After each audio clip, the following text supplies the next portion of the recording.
Eh bien je pense qu'il est temps d'accueillir notre ami David. Est-ce qu'on est bon pour accueillir David, les amis? On est bon pour accueillir David? Parfait. Eh ben, on affiche David à l'écran. Bonjour David, comment ça va? Bonsoir Romain, ça va et toi? Eh ben, ça va super bien. Moi, je suis très content de t'accueillir aujourd'hui pour parler du bonapartisme. Ça me fait Pareil, plaisir. pareil pour moi. Là, je trépignais en plus là, tu vois, je trépignais Eh en oui, t'écoutant parce que Napoléon disait que la France c'est le français lorsqu'il est bien écrit, tu vois. Donc on commence bien, hein. on commence bien effectivement.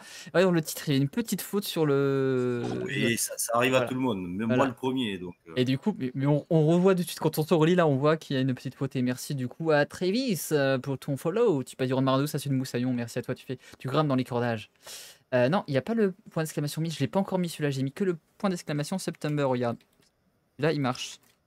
Hop, et voilà, comme on dit, c'est le September, donc pour 20 moins cher, vous pouvez rejoindre l'équipage et devenir un matelot du flot de l'histoire. Donc vous abonner et financer la chaîne et me permettre d'aller chercher des abonnés et aussi des super invités comme ce soir, comme monsieur David Saforcada. Alors, comment ça va du coup ce matin, enfin ce soir du coup, David? ce soir ça va très bien, hein. Sur Toulouse il fait une super température. La Ouais. température monte de plus en plus parce que demain soir ce sera pas du bonapartisme, bien qu'Antoine Dupont est un des petits Napoléons du rugby français comme l'était Jacques Fourou. Demain soir c'est le début de la Coupe du monde de rugby, donc tous derrière les Bleus, donc ça peut caler, hein, ce soir. Et C'est puis en ça. plus d'être là et de commencer la veille de la Coupe du monde de rugby par ton émission, c'est super, ça fait Bah, un ça bon fait début de plaisir. week-end. Voilà, impatient déjà pour le rugby, on me dit. Ah oui, oui, ça c'est normal, hein.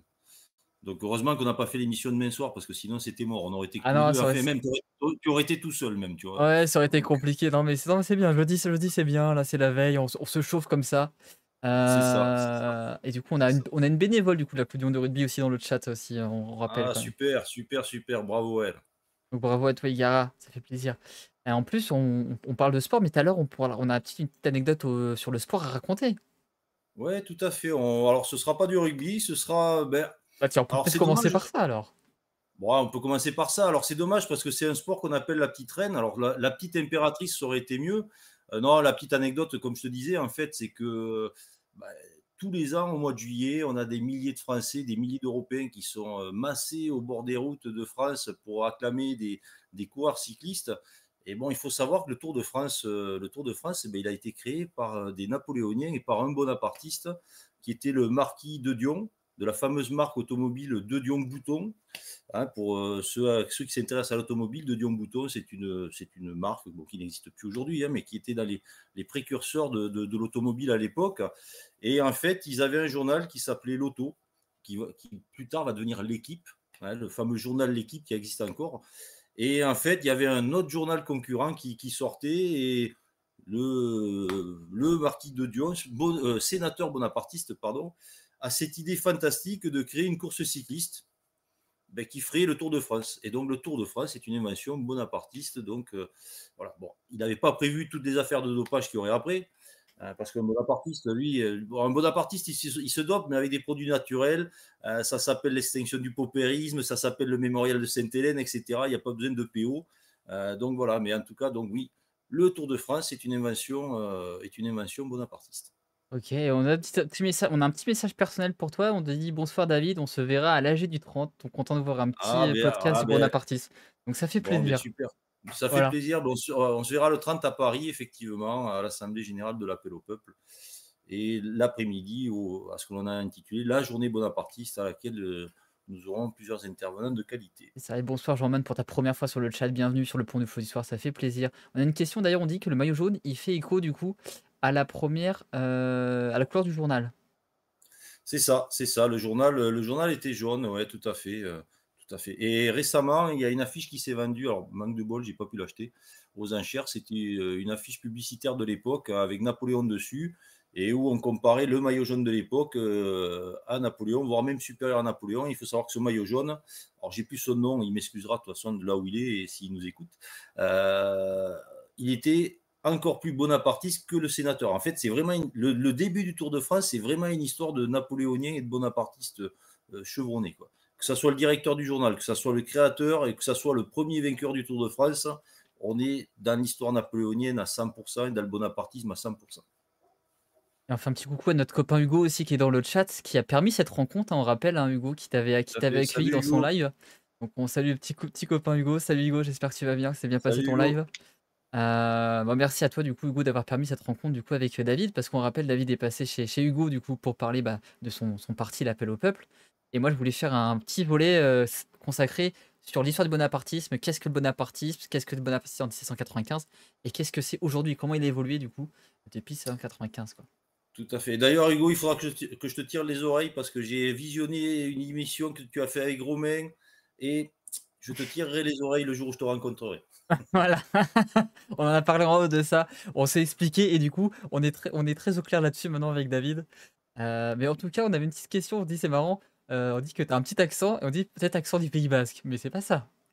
Ah non, alors non. Alors, j'adore le Pays basque, hein, ça c'est sûr. Non, non, moi j'ai un petit accent du Comminges. Donc le Comminges, ça se trouve au sud-ouest de la Haute-Garonne, capitale Saint-Gaudens. Voilà, c'est entre Toulouse et Tarbes. Donc c'est vraiment un accent du sud-ouest du terroir. Et je rappelle aussi pour ceux qui nous rejoignent que le but c'est de poser un maximum de questions à David sur le bonapartisme. Donc si vous avez des questions, n'hésitez pas à les poser. Nous, on s'échauffe tranquillement la voix, on posera des petites questions simples, sur David pour prendre le pouls un peu de David, pour le chauffer un peu pour cette soirée. Il n'accepte pas que des Corses chez bonapartiste. Non, non, non. Alors là, on accepte tout le monde. En fait, le bonapartisme, on revient à l'actualité. Le bonapartisme, c'est un peu comme une équipe de rugby. Il y a des beaux, il y a des moches, il y a des gros, il y a des maigres, il y a des rapides, il y a des lents, il y a des costauds, il y a des malingres. Il y a de tout. Il faut de tout pour faire le bonapartisme et c'est ouvert à tout le monde. Et après, si on veut redevenir un peu plus sérieux, le bonapartisme, c'est une idée de rassemblement. Et donc, qui dit rassemblement dit des gens qui viennent de partout. Et effectivement, il y a des Corses. Et heureusement qu'il y a des Corses, hein. Mais nous avons aussi des ch'tis, nous avons des bretons, nous avons des personnes originaires du Maghreb, nous avons des personnes, nous avons des adhérents aux Antilles, en Nouvelle-Calédonie. J'ai même reçu un adhérent du Québec, vous voyez, quelqu'un qui voulait absolument adhérer à l'Appel au peuple qui est au Québec. Alors bon, j'ai expliqué quand même l'Appel au peuple, c'était un mouvement politique français. Et j'ai accepté, mais donc c'est un membre d'honneur quoi pour nous. Donc vous voyez, on a même des Québécois. Mais quelque part, c'est normal parce que quand on est bonapartiste, et même le bonapartisme, on est aussi francophone et on salue nos cousins francophones qui soient au Québec ou dans n'importe quel autre pays. Donc on les salue avec plaisir. Mais Et donc oui, il y a pas que des. D'ailleurs, moi-même, je ne suis pas corse. Euh, donc, euh, donc ce n'est pas une spécialité corse. Ce n'est ouais, pas du saucisson d'âne, non, bah, c'est une charcuterie nationale. d'ailleurs, on parle de ça. Moi, comme dit, on va faire un live sur l'histoire de la Belgique bientôt et on va faire un live aussi sur l'histoire du Québec bientôt. C'est en préparation aussi, donc ça, j'ai pas encore la date, mais ça va se faire. Donc on salue nos amis, francophones de tout non, qui Tout à viennent. fait. Et là, tu parlais un petit peu du bonapartisme, que ça accueille un petit peu tout le monde, ça vient un peu de tous les bords politiques. Mais question fondamentale pour débuter quand même, c'est quoi l'origine, d'où ça vient le bonapartisme? Alors, l'origine, on va dire qu'il y a deux origines en fait. Il y a l'origine du fondateur, hein, qui est Napoléon Ier. Mais Napoléon Ier, bizarrement, n'a pas créé le bonapartisme. Pourquoi? Parce que lui, il n'a pas eu une idée d'un courant de pensée politique, etc. etc. Pour vraiment qu'il y ait une naissance du bonapartisme, il faudra attendre après 1815 et les premières luttes contre la Restauration, et il faudra ensuite attendre, bien entendu, l'émergence de Louis-Napoléon Bonaparte, qui, lui, deviendra, si on peut dire, un théoricien, entre guillemets, de l'idée bonapartiste. Par contre, le fondateur, alors, mon ami, le regretté Thierry Chauffat, faisait démarrer le bonapartisme à la première campagne d'Italie, donc 1796-1797. À titre personnel, je le vieillis d'un an. Moi, je pense que ça commence à mûrir dans l'idée de Napoléon, enfin, du général Bonaparte à l'époque, lors du 13 Vendémiaire, lorsqu'il sauve une première fois la République de la contre-insurrection royaliste, donc avec la fameuse canonnade devant l'église Saint-Roch, où ce soir-là, avec Murat, hein, donc on a la rencontre de deux géants déjà qui se retrouvent, et je pense que là, déjà, le futur empereur se dit que la France est un magnifique pays, mais il faut de l'autorité. Et donc, on a un des premiers piliers du bonapartisme qui est l'autorité, qui n'est pas de l'autoritarisme, mais qui est l'autorité. Et après, ce bonapartisme, il va grandir, il va se développer. Donc, effectivement, durant la campagne d'Italie, déjà, Bonaparte se rend compte qu'il a des capacités. Il a des capacités indéniables. Bon, c'est un chef militaire, mais il a aussi des capacités indéniables administratives, etc., etc. Et il commence sa propagande. Le nombre de journaux de l'armée d'Italie, bon, mais les journaux de l'armée d'Italie, ce ne sont que des journaux de propagande. Il faut savoir que Napoléon, j'allais dire, c'est le Séguéla de l'époque, mais c'est Séguéla fois 1000. C'est le gars, il a tout compris dans la communication, etc. Donc voilà. Et ensuite, petit à petit. Et ensuite, pour rejoindre un peu mon ami Francis Choisel, donc je présenterai certains de ses bouquins, enfin de ses livres, pardon, un peu plus tard, a écrit un livre qui s'appelle Bonapartisme et gaullisme, où il fait le parallèle entre les deux. Et pour lui, il vient expliquer qu'en fait, et pour le bonapartisme et pour le gaullisme, on a un bonapartisme de guerre, un bonapartisme de paix, un gaullisme de guerre, un gaullisme de paix. Et on va dire que Napoléon a construit un bonapartisme de guerre. On est en paix, grosso modo, enfin, Napoléon est en paix, la France est en paix, grosso modo, que de 1803 à 1805.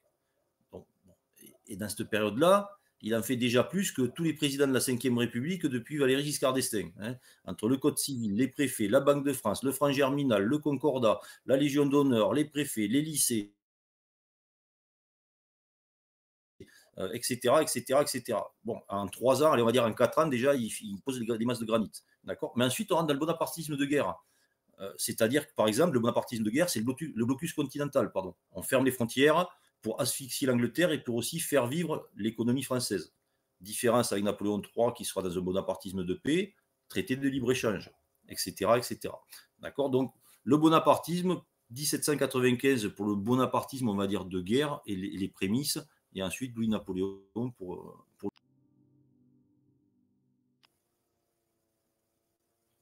Il y a un petit bug du coup avec David. Est-ce que j'ai perdu David? Moi, je suis toujours là. Enfin, je t'entends, je te vois. Moi, je t'entends, je te vois. Non, c'est bon, t'es revenu apparemment. C'est bon, c'est Ok, bon. ok. Il y avait un petit lag, j'ai l'impression que t'étais parti.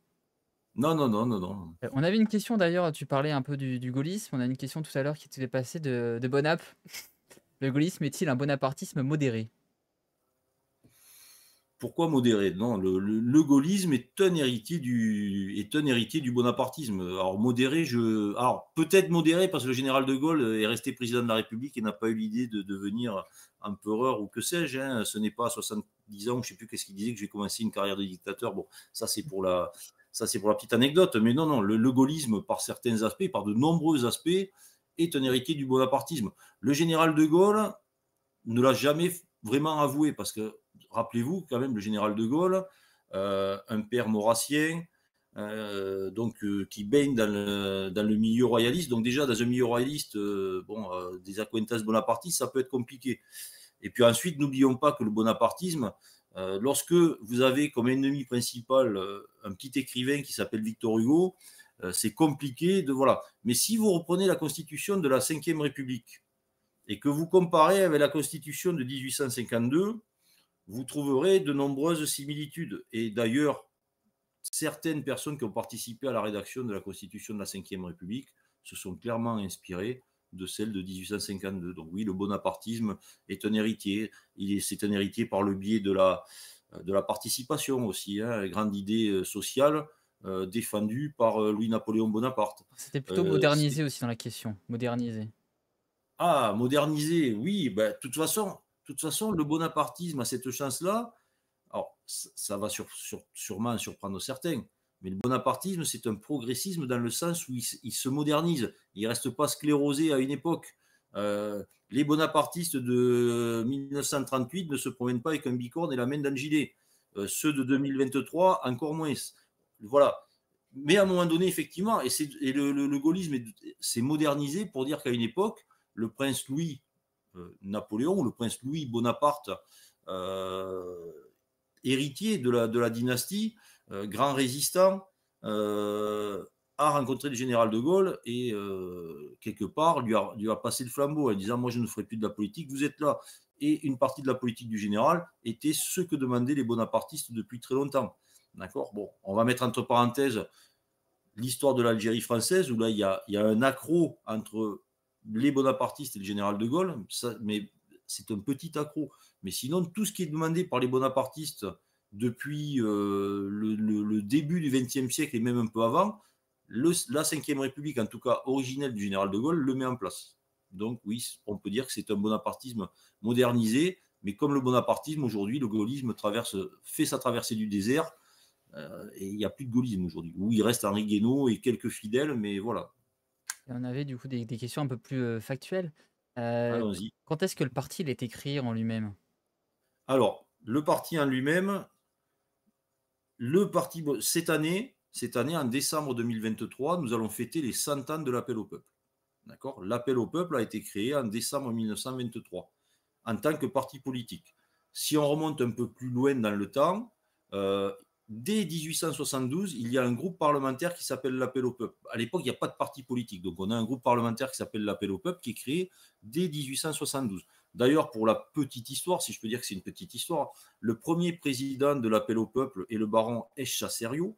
Aujourd'hui, vous avez membre de l'Appel au peuple en 2023, M. Echaserio, descendant du premier président du groupe parlementaire l'Appel au peuple. Sinon, avec Thierry Chauffat, nous avons relancé l'appel au peuple, nous l'avons sorti de l'oubli, hein, parce qu'en fait, il a été mis en sommeil en 1940 par le prince Napoléon pour éviter toute récupération collaborationniste, et surtout aussi parce que les bonapartistes ont ça dans le sang, c'est qu'à partir du moment où la France est menacée, la France est en guerre, c'est l'union sacrée, il n'y a plus de bonapartisme, il n'y a plus de cela, il n'y a plus que la France qui compte, et donc les partis politiques se mettent au service de la défense de la nation.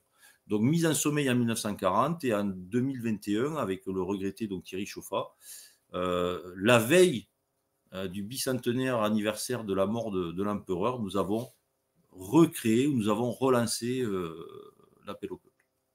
Alors vous avez la commande point d'exclamation bonapartisme. Si vous voulez du coup en savoir plus sur ça, je rappelle, vous pouvez l'utiliser quand vous voulez les amis, pour le lien. Il y avait une question du coup, c'est pour peut-être pour expliquer un petit peu, parce que bon, les gens, on parle bonapartisme, mais en fait, on demande, mais c'est quoi en fait le bonapartisme, si on peut parler en termes d'idées, de projets, sans peut-être tomber dans le langage poétique. Qu'est-ce que c'est concrètement du coup aujourd'hui? Aujourd'hui, vous avez beaucoup de mouvements, vous avez beaucoup de personnes qui se revendiquent du souverainisme, d'accord? Sans vraiment savoir qu'est-ce qu'on y met dedans, etc. En fait, le bonapartisme d'aujourd'hui, c'est le souverainisme. Mais pourquoi je dis ça? Parce qu'en fait, dans le souverainisme, il y a quatre souverainetés. Vous avez la souveraineté nationale, qui est l'indépendance nationale. Vous avez la souveraineté populaire, vous avez la souveraineté économique agricole et vous avez la souveraineté, on va dire, culturelle. Vous avez certains mouvements qui vont défendre uniquement la souveraineté nationale. Vous en avez d'autres, ils vont défendre la souveraineté culturelle ou ils vont nous parler d'identité. Le bonapartisme défend toutes les souverainetés. Les Napoléons, que ce soit Napoléon Ier, que ce soit Napoléon III, que ce soit les députés bonapartistes, les personnalités bonapartistes de l'après-guerre, ont toujours défendu l'indépendance nationale. La souveraineté populaire, dès 1872, les bonapartistes défendent l'idée de la souveraineté populaire, c'est-à-dire que c'est le peuple qui doit décider de quel régime il souhaite et qui doit désigner son chef de l'État. Donc dès 1872, voilà. Et ensuite, il va y avoir d'autres personnes qui vont défendre l'idée de la République plébiscitaire, mais voilà. Donc le référendum, l'élection présidentielle au suffrage universel. La souveraineté économique. Donc oui, défendre les industries françaises, défendre le commerce français, défendre l'exception agricole. Et enfin, quand je dis enfin, je condense parce que sinon on pourrait en parler pendant des heures et des heures, hein, d'accord. Et enfin, la souveraineté culturelle qui va être la défense de la langue française, la défense de l'histoire et de la culture française, une culture mais qui n'est pas, j'allais dire, monotone, qui est plurielle. Quand je dis pluriel, c'est que on va pas défendre absolument. J'ai entendu que quelqu'un avait un pseudo galette saucisse, si je me Ouais, trompe pas. oui, c'est Bon, ça. mais on va pas défendre que la galette saucisse. Vous voyez, on va aussi défendre la paella parce que la paella est devenue une petite partie intégrante, etc., etc. Je fais un peu d'humour, mais voilà. Donc, défendre la culture française, c'est aussi défendre ce qui fait la France. Et aujourd'hui, la France, elle est faite de plein de petites choses qui réussissent à se regrouper. Donc voilà. Et ensuite, bon, le bonapartisme aujourd'hui, c'est une certaine grandeur de la France. C'est France-sur-Mer, hein, parce que beaucoup de Français, pour eux, pour beaucoup de Français, la mer, c'est ce qu'ils ont dans le dos quand ils sont à la plage. Vous voyez? Non, la mer, c'est un espace fantastique. La France est la première puissance sous-marine du monde et la deuxième puissance marine du monde. Bon, voilà, ça, les gens l'oublient. Et c'est peut-être quelque chose à développer. C'est très bien de vouloir envoyer des gens sur Mars, on n'est même pas capable de savoir ce qu'il y a à 10 000 mètres de profondeur dans nos eaux territoriales, on va dire. Voilà, donc c'est la défense de la francophonie, etc. On avait une autre question du coup qui fait du sens avec les questions que moi je voulais te poser aussi. C'était une question qui était posée tout à l'heure. Voilà, si on résume, qu'est-ce que le bonapartisme? Pourquoi il a été fondé? Dans quel but? Et est-ce qu'il a été fondé contre quelque chose? Contre qui? Alors, le bonapartisme, Ouais. alors, contre quoi il a été fondé? Déjà, je pense qu'il a été fondé parce que là, il faudrait être dans la pensée intime de Napoléon et j'ai pas cette prétention d'être dans la tête de Napoléon et de parler pour lui. Mais ce sont les événements. Je pense que qu'est-ce qui pousse Napoléon alors pas à fonder le bonapartisme, mais à passer à l'action et ensuite de ce qui deviendra le bonapartisme, c'est c'est la vision de la décrépitude de la France révolutionnaire, hein. C'est l'étouffement de cette France révolutionnaire aussi, hein. Et c'est surtout le risque que l'on peut voir d'un retour à la monarchie qui écraserait les acquis de la Révolution, par exemple. Ensuite, ben, c'est pareil. La France de la Restauration, c'est fantastique, la France de la Restauration. Mis à part être allé un peu guerroyer en Espagne, la France, c'est un petit pays. Donc voilà, donc c'est le but, c'est de remettre la France à sa place. Et donc voilà. Et après, il y a plein d'autres choses pour le bonapartisme. Mais c'est surtout, je ne veux pas copier le général de Gaulle, mais c'est la défense de cette certaine idée de la France, c'est-à-dire une France forte, une France qui parle au monde, une France qui peut être le phare dans le monde, phare de la liberté, phare de la connaissance, etc. Ah tiens, bon, il y a plein qui sont posés, genre une qui vient d'être posée, je trouve intéressant, qui fait un complément. Est-ce que, Vas-y. comment on voit du coup, comment un bonapartiste voit-il la révolution et dans quel but cette dernière a-t-elle fait avancer la France? Déjà, je vais être honnête avec vous. Pas de révolution, pas de Napoléon, pas de bonapartisme. Donc déjà, Mmh. merci la Révolution d'avoir permis à un petit noble corse qui normalement n'aurait pu rêver qu'à devenir capitaine, voire non même pas, il n'aurait même pas pu acheter un régiment, il était pas assez noble. Donc voilà, donc déjà rien que ça, merci la Révolution, grâce à toi, ô sainte Révolution, Napoléon a pu percer. Ensuite, bon, ben, la Révolution, comme tous les régimes et comme plein de choses, il y a les bons côtés, il y a les mauvais côtés. L'abolition des privilèges, oui, c'est quand même la révolution, même si on est encore sous la royauté, mais c'est quand même la révolution. L'abolition des privilèges, c'est magnifique. Bon, mis à part qu'après, on va en créer des nouveaux, des privilèges. Bon, le problème, il est là. D'accord. Mais la révolution, c'est aussi la méritocratie. C'est plus tous ces emplumés de Versailles qui devaient que à leur genuflexion, voilà, non, non, un fils de tonnelier comme Ney devient maréchal de France. Un fils de. Alors, il n'aime pas ça, mais d'aubergiste. En fait, des parents de Murat n'étaient pas aubergistes, hein. Ils avaient un relais de poste qui faisait aussi un peu auberge. Mais donc, un fils d'aubergiste devient roi de Naples, etc., etc. La Révolution a permis la méritocratie. Elle a permis aussi au peuple de se. Alors, ils ne se sont pas libérés sous la Révolution, mais de mettre des premiers coups aux monarchies héréditaires qui n'étaient que des monarchies de profiteurs. Il y a Hugo qui est déchet dans le chat, il est parti, dans tous les sens. Il y avait une question, je vais la poser, on peut en aller sur notre ami Zemmour. Alors est-ce que Sur, Zemmour, il était quel sur il qui? est sur Ah, Zemmour? d'accord. Parce que je pense que c'est Je croyais important qu'il me ça. parlait de mes premières amours. Tu vois, Ah non, excuse-moi. Tu vois, De Zemmour, parce qu'on en de parle. Zemmour. Zemmour, en plus, on en avait parlé un petit peu en off. Est-ce que Zemmour, il est plus bonapartiste ou plus Ouais. pétainiste ou autre? C'est bonapartiste, c'est sûr qu'il ne l'est pas. À la rigueur, il est napoléonien, mais comme Jean-Vincent Placé, l'écologiste de chez ELV, là, Jean-Vincent Placé, napoléonien. Je pense qu'il est même encore plus napoléonien que Zemmour. Parce que Jean-Vincent Placé, le petit enfant coréen, orphelin, adopté par des parents, a appris le français et l'histoire de France en lisant le mémorial de Sainte-Hélène. Donc je pense que voilà, donc si on devait classer des hommes politiques en fonction de leur napoléonisme, on pourrait aussi bien être fan de Jean-Vincent Placé. Non, Éric Zemmour aime sûrement Napoléon, comme beaucoup. Moi, je connais plein d'hommes politiques, et même de gauche, hein, qui sont des fans de Napoléon. Mais ça, par contre, ils ne peuvent pas le dire, parce qu'un mec de gauche qui est fan de Napoléon, il se fait lyncher. Mais non, non. Après, Zemmour pétainiste, par certains aspects, oui, oui. lorsqu'on dit que le maréchal Pétain n'est pour rien sur le sort des Juifs en France dans les années 40, il n'y a qu'un pétainiste pour pouvoir dire ça. Quelqu'un de sérieux ne va pas dire ça. Voilà. Mais en tout cas, il n'est pas bonapartiste. Il faut arrêter de vouloir classer le bonapartisme dans cette droite ou dans cette extrême droite qui est à l'opposé du rassemblement, qui est une droite, je vais oser les mots parce qu'on est là pour parler vrai, cette droite rance, là, vous savez, qui, voilà, le français il peut être que blanc et catholique, alors pourquoi pas, mais il peut être aussi un peu bronzé comme moi et peut-être protestant, ou il peut être juif. Je m'appelle David, bon, je ne suis pas juif, mais le français il peut être juif aussi. Enfin voilà, donc il faut arrêter avec ça, le bonapartisme, mais c'est l'opposé complet de l'extrême droite. Et d'ailleurs, alors je vais résumer, mais lorsque le chancelier, oui, le chancelier du Reich, Adolf Hitler, essaye d'attirer le prince Napoléon à lui, mais le prince Napoléon, si je résume, il lui dit du mot de Cambronne, hein, d'accord, voilà, donc ça explique, voilà, ça résume tout. Non, on avait parlé en off, hein, il y avait quand même une certaine animosité entre Adolf Hitler puis Napoléon de base. Oui, de base, et avec le prince, c'est même pas la peine. Enfin voilà.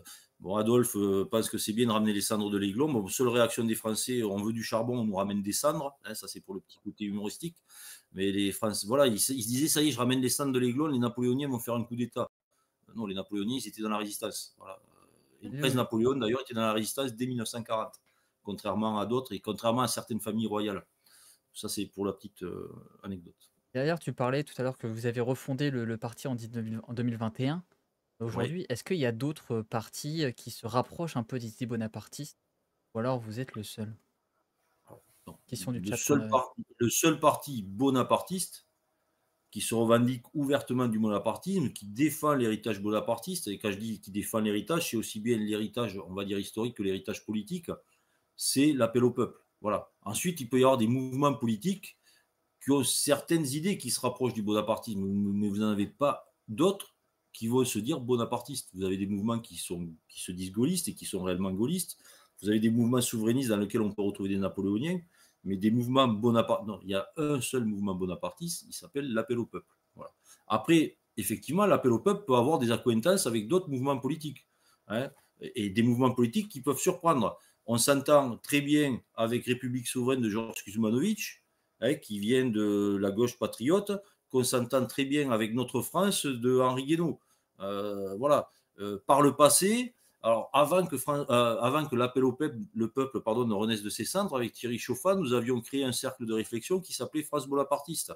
Pendant quelques années, nous avons travaillé avec Nicolas Dupont-Aignan. Bon, jusqu'à ce qu'on se rende compte que petit 1, Nicolas Dupont-Aignan n'était pas napoléonien, et que petit 2, Nicolas Dupont-Aignan, le rassemblement, oui, mais à droite. Alors que non, nous, on était pour le véritable rassemblement. Rappelle, Et encore, et si je dois aller encore plus loin, ce fameux cercle de réflexion France bonapartiste, en 2002, a fait campagne, quand je dis campagne, on a fait campagne sur le terrain, etc., pour Jean-Pierre Chevènement. Donc voilà, le bonapartisme peut travailler avec des mouvements à partir du moment où on va être sincère dans les idées qu'on défend et qu'on ne tombe pas dans des extrêmes de quel que soit le bord, ou dans le système, c'est-à-dire que le système, c'est Bruxelles, c'est très beau, etc., etc. d'ailleurs, on revient un peu sur le bonapartisme en tant que tel. Quelles sont les Oui. évolutions du bonapartisme depuis, dans les idées, en tout cas dans le fonctionnement, depuis sa création jusqu'à aujourd'hui, qui fait que Ben, parce qu'aujourd'hui est différent. oui, oui, alors en fait, quand je vous disais que c'était un progressisme, c'est qu'en fait, le bonapartisme, il va, entre guillemets, coller aux idées du moment. On va pas parler de Napoléon Ier, parce qu'encore une fois, il y a pas de, c'est pas du bonapartisme, c'est du napoléonisme à l'état pur. Parce que si on devait, et Napoléon Ier, parfois, justement, a su mettre de côté ses idées personnelles pour mettre en avant des idées globales qu'il ne partageait pas forcément. On en parlait tout à l'heure en off, on parlait un peu du rétablissement de l'esclavage. Napoléon, lui, n'aurait jamais rétabli l'esclavage. Ce sont des conjonctures politiques, géopolitiques et économiques qui fait qu'il rétablit l'esclavage. Je le disais aussi tout à l'heure, le bras droit de Napoléon Ier, il s'appelle Cambacérès. Cambacérès était connu pour des mœurs qui sont tout à fait normales. Cambacérès était gay. Bon, ben, Napoléon III dans le code civil, Napoléon Ier, pardon, dans le code civil, il n'y a rien qui parle de l'homosexualité. Pourquoi? Parce qu'à l'époque, l'homosexualité, C'est pas quelque chose qui est regardé d'un bon oeil. Peut-être que Napoléon aujourd'hui, il aurait mis dans le code civil le mariage pour tous, parce que Cambacérès était son bras droit, etc., etc. Donc le bonapartisme, pardon, a toujours évolué. Au milieu du 19e siècle, on a une frange bonapartiste qui est très catholique traditionnaliste, d'accord. On a une frange bonapartiste qui est très à droite, et on a une frange bonapartiste qui est plus à gauche et qui est républicaine. Et d'ailleurs, si on doit parler de la République, bien évidemment, jusqu'à 1873 et la mort de Napoléon III, la première des ambitions, c'est la restauration du trône impérial. Le prince impérial prend la suite. L'ambition, c'est la restauration toujours du trône impérial, jusqu'en 1875, où même le prince impérial dit, ben voilà, il y a la République, ok, ça y est, apparemment, c'est bon, ils veulent la République, et bon, on va s'inscrire dans le combat républicain. Les bonapartistes ne deviennent pas républicains. Par contre, ils s'inscrivent dans le combat républicain. C'est-à-dire qu'on va participer aux élections. Par contre, c'est-à-dire qu'on va demander que l'élection du chef de l'État se fasse au suffrage universel, etc. D'accord. Il y a des choses qui fâchent aussi, il y a des choses qui font mal. Une partie de l'électorat bonapartiste est anti-Dreyfusard, alors qu'une autre partie est Dreyfusarde. Voilà, ce sont des choses qui ont évolué. Par contre, il y a des choses qui ont évolué et qui sont toujours présentes.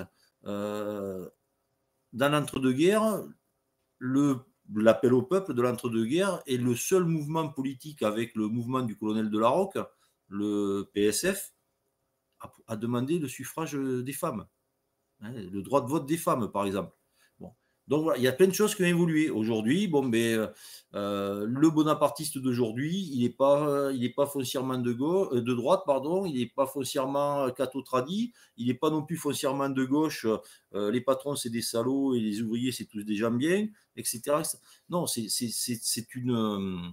comment je pourrais dire? Il y a une part de pragmatisme dans une théorie politique, on va dire. Et Et d'ailleurs, si tu me permets, ouais. Et d'ailleurs, on va dire qu'aux alentours des années 1880, alors que le mouvement bonapartiste était relativement fort, plus de 100 députés à l'Assemblée nationale. Imaginez quand même, donc il y a eu la chute du Second Empire, vous prenez Victor Hugo dans les dents, vous prenez Gambetta dans les dents, mais vous arrivez à être le premier le premier groupe parlementaire d'opposition à la Chambre, vous avez plus de 100 députés, etc. Et puis pour des raisons que même les électeurs n'ont pas compris. Moi, dans mes archives, j'ai des lettres d'électeurs bonapartistes qui écrivent à leurs députés, mais ils les fusillent. Et à un moment donné, on ne sait pas pourquoi, ils font l'alliance conservatrice, c'est-à-dire que les bonapartistes s'allient avec les légitimistes et les orléanistes en pensant gagner les élections. Résultat des courses, de 100 députés, on passe à 52, et après on passe à 60, alors il y a une petite remontée, et après on finit à 20 députés, on finit à 10, et après on finit à rien du tout. Pourquoi? Parce qu'on a cru. L'alliance conservatrice, non, le socle bonapartiste, il était dans le peuple. Hein, ils n'ont pas compris cette alliance avec l'ultralibéralisme des orléanistes, l'ultra-catholicisme des légitimistes, et ça a plombé le bonapartisme. On parle de bonapartisme, il y a la figure de Napoléon qui est quand même souvent attachée. Où est-ce que ça se situe du coup le bonapartisme aujourd'hui par rapport à la figure de Napoléon? Bon, le bonapartisme, c'est de la politique. D'accord. Le bonapartisme aujourd'hui, à la différence de celui de Napoléon III, Napoléon Ier est mort il y a 200 ans. D'accord. Et il nous a fait comprendre, chose que je n'ai pas dit aussi, que tout à l'heure, il y avait une question sur la révolution, mais le bonapartisme, c'est aussi une révolution permanente. C'est la révolution des idées qui est permanente, c'est la révolution des actions qui est permanente. Et donc, le bonapartiste d'aujourd'hui, il est attaché à la figure de Napoléon. Mais ce n'est pas du nostalgisme. Bon, moi, tous les 5 mai, je vais rendre hommage à l'empereur. Mais c'est la partie historique, c'est l'attachement, j'allais dire charnel. Mais c'est pas ça qui guide ma politique. Je ne rêve pas demain de remporter la bataille d'Austerlitz, par exemple. Hein, non, mais voilà, non, parce qu'il y a des gens, ils nous prennent pour des fous. Ils pensent que le matin, je me lève, je mets un bicorne et je monte sur mon cheval et je charge sabre au clair tel le capitaine Stark dans les tuniques bleues. Non, c'est pas ça. L'image de Napoléon, elle est présente. C'est le fondateur de la France moderne. Alors, ça ne va pas faire plaisir à certains, mais c'est le fondateur de la France moderne. C'est l'homme qui est le plus reconnu après Jésus-Christ, ou même avant Jésus-Christ, même peut-être aujourd'hui, en fonction des sondages qu'on regarderait. Donc non, on ne peut pas se détacher. Par contre, moi j'ai des amis, enfin j'ai des militants, vous leur demandez la date. Aujourd'hui, on est le 7 septembre, d'accord? C'est l'anniversaire de la victoire de la Moscova. Bon, moi je le sais parce que je suis passionné d'histoire, mais j'ai des amis bonapartistes, le 7 septembre, pour eux c'est le 7 septembre, c'est la veille du 8. C'est pas la victoire de la Moscova. D'accord? Bon. Vous avez des bonapartistes, ils ne sont pas napoléoniens, ils sont bonapartistes. Tout comme vous avez des napoléoniens, des gens qui sont passionnés d'histoire et qui ils ne se revendiquent pas bonapartistes parce qu'ils ne veulent pas faire de la politique. D'ailleurs, dans certains milieux napoléoniens, c'est très mal vu d'être bonapartiste en plus. Donc, mais bon, ça, on n'y peut rien. Ça, c'est comme ça. Mais donc, oui, non. Enfin, là, je pense que vous devez le voir, mais si vous regardez un peu sur ce que j'ai derrière moi, il doit y avoir un buste de l'empereur, il y a une statuette où vous le voyez assis sur une chaise, c'est gavé de bouquins. Donc, oui, il est là, il est là. Mais c'est pas. Je me dis pas, alors attends, qu'est-ce qu'on va proposer comme idée politique aujourd'hui? Oh punaise, bingo! On va demander le blocus continental. Non, non, non, on n'est pas à Berlin en 1806. Non, non. On va demander un patriotisme économique, mais ce n'est pas le blocus continental, par exemple. Donc Napoléon, oui, dans nos cœurs, etc. Mais on ne regarde pas en permanence dans le rétroviseur. On regarde devant. On a un sondage qui est parti du coup dans le chat là, c'est quel est le Ah. personnage le plus influent du roman national français? Jésus, Napoléon, Louis XIV, Blum ou De Gaulle? Alors, tu m'as dit Napoléon, Louis XIV. Blum, De Gaulle ou Jésus? Bon, enfin, Jésus, il aurait fallu qu'il soit français. Ouais. Peut-être qu'il y est, on ne sait pas. Hein, on sait pas. On ne sait pas. Euh, Blum, c'est bizarre de trouver Blum. Moi, j'aurais pensé plutôt à Clémenceau ou J'aurais même mis Gambetta. Jeanne d'Arc moi aussi. Oui, ouais, ou Jeanne d'Arc, bien entendu. Hein, mais Blum, non, mais j'ai compris pourquoi. Parce que c'est un sondage sur le roman national, c'est pas Roman sur le national. récit national. Ouais. Le roman, c'est quelque chose que tu inventes, tu sais. Est-ce que Blum fait partie du roman ou du récit? Blum, c'est quand même alors c'est des congés payés, mais c'est aussi une politique antimilitariste qui fait qu'en 40, on prend une branlée, quoi. On avait quelques questions, mais je vais en poser une d'Hugo. Je sais pas s'il est encore là parce que sinon il va faire la tête, Hugo. Il pose que Allez. des questions qui sont tendancieuses. Donc on va en poser quand même une d'Hugo qui est peut-être la moins tendancieuse qu'il a posée depuis tout à l'heure. Il nous disait, que répondez-vous à ceux qui disent que Napoléon est le Hitler français? Déjà, j'ai même pas envie de leur répondre parce que le plus grand des mépris, c'est l'ignorance, on va dire. Hein, donc, c'est d'ignorer la personne. Non, je leur dirais, ouvrez un livre si vous êtes en mesure de le lire. Voilà. C'est tout. C'est tout. C'est tout. Ah, si, si. Et après, non, si. Par contre, alors, j'espère qu'ils vont pas m'en vouloir. Mes amis de confession juive, hein, jusqu'à encore il n'y a pas si longtemps que ça. J'ai peur de dire une bêtise, hein, mais il me semble que tous les vendredis ou les samedis, dans toutes les synagogues de France, on récitait une prière hommage à Napoléon, parce que c'est quand même Napoléon qui, entre guillemets, libère les Juifs et en fait des citoyens français. Je ne pense pas qu'il y ait une prière dans les synagogues à la mémoire d'Adolf Hitler. Bon, du coup, on a eu égalité Napoléon-De Gaulle dans le sondage. Voilà. Bon, mais voilà, voilà, voilà. On est pas mal, je trouve. Mais en plus, quelque part, c'est normal parce que, ironie de l'histoire, les deux personnages sont liés, en fait. Le général de Gaulle meurt le 9 novembre. Le 18 Brumaire est un 9 novembre. La plus grande défaite de l'empereur, c'est un 18 juin. La naissance du général de Gaulle, si on peut dire ainsi, c'est un 18 juin. Donc, en plus, les deux personnages historiques, quelque part, ils sont liés. On avait une Et, question. et après, on pourrait dire aussi, il y en a un de Lille, un d'Ajaccio. On a Ouais. les deux extrémités du territoire métropolitain. Ouais. On avait une question un petit peu là-dessus. Est-ce qu'on peut dire que le bonapartisme a inspiré le boulangisme et ensuite le gaullisme? Alors, pour le boulangisme, c'est compliqué parce que le boulangisme, c'est un peu. Alors, j'ai pas réussi à dire le nom, mais vous savez, la recette de cuisine de Casimir. Je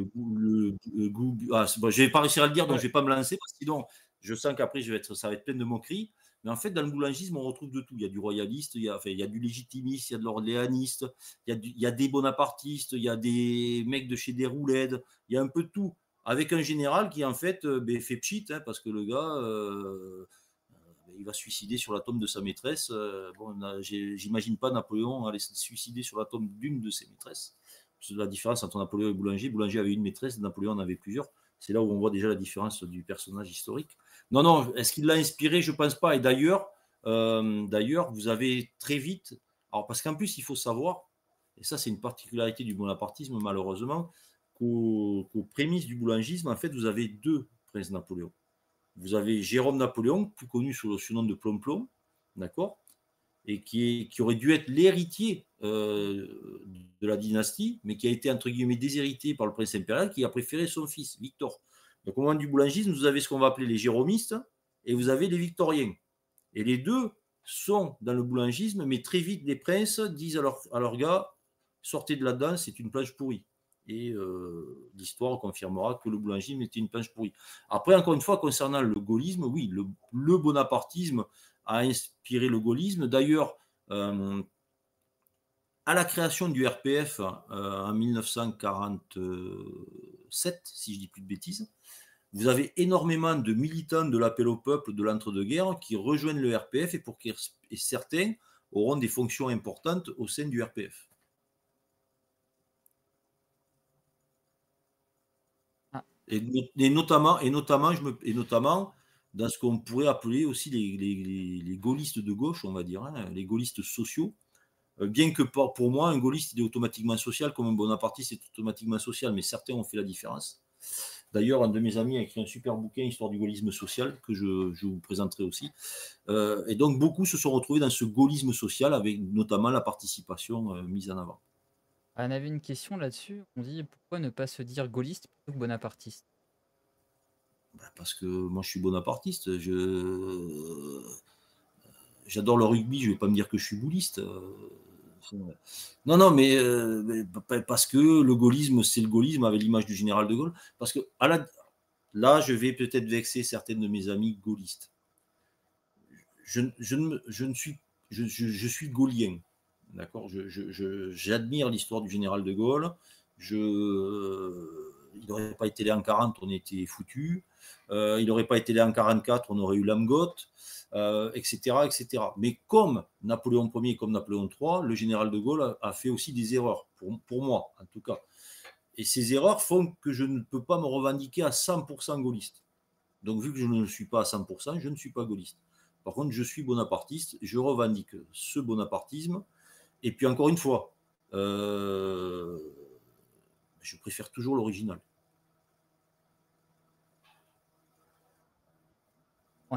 Tu parlais un petit peu du gaullisme et puis du bonapartisme. On avait une question sur quel regard vous avez sur les bonapartistes à l'étranger, parti bonapartiste néerlandais, lettre de bonapartisme ukrainien au prince Napoléon, etc. Alors, moi je dis c'est très bien, c'est très très bien. Bon, d'autant plus que Berthe de Jong, pardon, est un ami. Il a créé à un moment donné un parti bonapartiste aux Pays-Bas. Pourquoi? Par fidélité, par reconnaissance à ce que Louis Bonaparte, donc frère de Napoléon Ier, qui pour ceux qui l'auraient oublié a été roi de Hollande, a apporté aux Pays-Bas. Ce même Louis Bonaparte, qui est quand même le père de Louis-Napoléon Bonaparte, qui va devenir Napoléon III. Bon, concernant nos amis de l'Est, parce que je considère que c'est des amis, bon, je vais quand même rester un peu plus dubitatif quelque part, bien que les événements récents m'ont fait comprendre, à moins que je me sois trompé, que ça aurait pu arranger certains que les bonapartistes, on va dire de l'Est, soient des poutinistes purs et durs. Il semble que ça ne soit pas le cas. Mais ensuite, le bonapartisme aussi, quelque part. Oui, hier soir je débattais sur une chaîne de Dubaï, parce que ça m'arrive de débattre dans des pays, on va dire, exotiques. Et en face de moi, on débattait de la Turquie, etc. Et mon contradicteur ou mon interlocuteur vantait les mérites de la grande Turquie, etc., etc. Mais en voulant que la Turquie intègre l'Europe. Mais je lui dis non, si tu veux une grande Turquie, enfin, si vous voulez, pardon, une grande Turquie, soyez souverainiste. Donc, quelque part, soyez bonapartiste, ne vous laissez pas absorber, sauf si, bien sûr, le plan derrière, c'est de rentrer dans l'Europe pour mieux la dominer. Ça, c'est différent. Et ça, on le combattra. De toute façon, on combat l'entrée de la Turquie dans l'Europe. Mais qu'il y ait du bonapartisme dans d'autres pays, pourquoi pas, à partir du moment où ensuite, ils ne décident pas de nous faire la guerre. En parlant de la guerre, il y avait une petite boutade du coup dans le chat je reprends tout à l'heure, et Bonaparte, on parle de la Pologne. J'ai pas compris. Est-ce qu'on parle de la Pologne du coup avec Bonaparte du coup? Pourquoi on ne parlerait pas de la Pologne? Pour l'histoire de la Pologne, je pense qu'il faisait référence du coup à l'invasion de la Pologne. L'invasion de la Pologne par qui? Par Napoléon n'a jamais Quand envahi la Bonaparte est Pologne. parti sauver la Pologne, je pense. Ah oui, a fait sauver la Pologne. Oui, alors, On va dire la sauver, je Pologne, pense. la Pologne, oui, c'est une grande histoire. Et ça fait partie des erreurs que moi je mets sur le compte de Napoléon, de ne pas avoir recréé la Pologne à ce moment-là, de se contenter du Grand-Duché de Varsovie. Tout ça pour pas se mettre à dos le tsar en pensant faire la paix en 1812. Non, en 1812, c'était le moment ou jamais de recréer la Grande Pologne lorsqu'il est arrivé à Vilnius, et Lituanie plus Pologne. Voilà. Et je rappelle quand même, alors moi ce qui me chagrine, c'est qu'aujourd'hui, les Polonais n'ont pas oublié 1939, hein, loin de là, ils n'ont pas oublié 1939, à nos dépens, hein, quelque part. Moi, je regrette le fait qu'aujourd'hui, la Pologne se soit quelque part détachée de la France. Tout comme je regrette que certains en France voient aussi avec les yeux de Chimène le mouvement politique qui est au gouvernement en Pologne. Mais bon, les Polonais sont un peuple souverain, ils font ce qu'ils veulent. Mais moi, je regrette que les liens se soient distendus parce que je n'oublie jamais que le seul pays au monde où dans l'hymne national on fait référence à Napoléon, c'est l'hymne polonais. C'est vrai. Et en parlant des personnalités importantes, des choses importantes, on avait une question, je l'avais posée en off la dernière fois. Ouais. C'est Joachim Charles Napoléon, Murat. Peut-il avoir un Oui. destin national et est-il proche de l'appel au peuple? Alors, je vais d'abord répondre à la deuxième et après je répondrai à la première. Il est proche de l'appel au peuple, il est membre de l'appel au peuple, euh, il n'a pas de fonction au sein de l'appel au peuple, en tout cas pas encore aujourd'hui. S'il souhaite en avoir, ben, il en aura si ça doit se faire, mais il est membre de l'appel au peuple, comme son... alors attendez, que je fasse le calcul, comme son arrière-grand-père qui était président de l'appel au peuple entre 1935 et jusqu'à son décès en 1938, il y a toujours eu un Murat dans les mouvements bonapartistes. Il y a eu des députés Murat, ils ont été députés, hein, des arrière-grands-parents du prince Joachim Murat, si je ne dis pas de bêtises, était député. Son grand-père, son arrière-grand-père était député, donc arrière-arrière-grand-père aussi. De toute façon, c'est simple. Il y a toujours eu des Murats à l'appel au peuple, tout comme il y a toujours eu un Murat mort pour la France dans une guerre. Hein. Un des arrière-grands-oncles du prince Joachim Murat est mort pendant la Première Guerre mondiale. Son arrière-grand-père et ses autres arrière-grands-oncles ont tous été blessés et décorés. Le grand-père du prince Murat est décédé en 1944, tué par la Das Reich. Donc, oui, le prince Joachim Murat, prince de Pontecorvo, est membre de l'appel au peuple par fidélité à l'histoire familiale, par fidélité à l'histoire politique et par fidélité à des idées politiques. Ensuite, est-ce qu'il a un destin national? Là, c'est pareil, je ne peux pas parler au nom du prince Joachim Murat.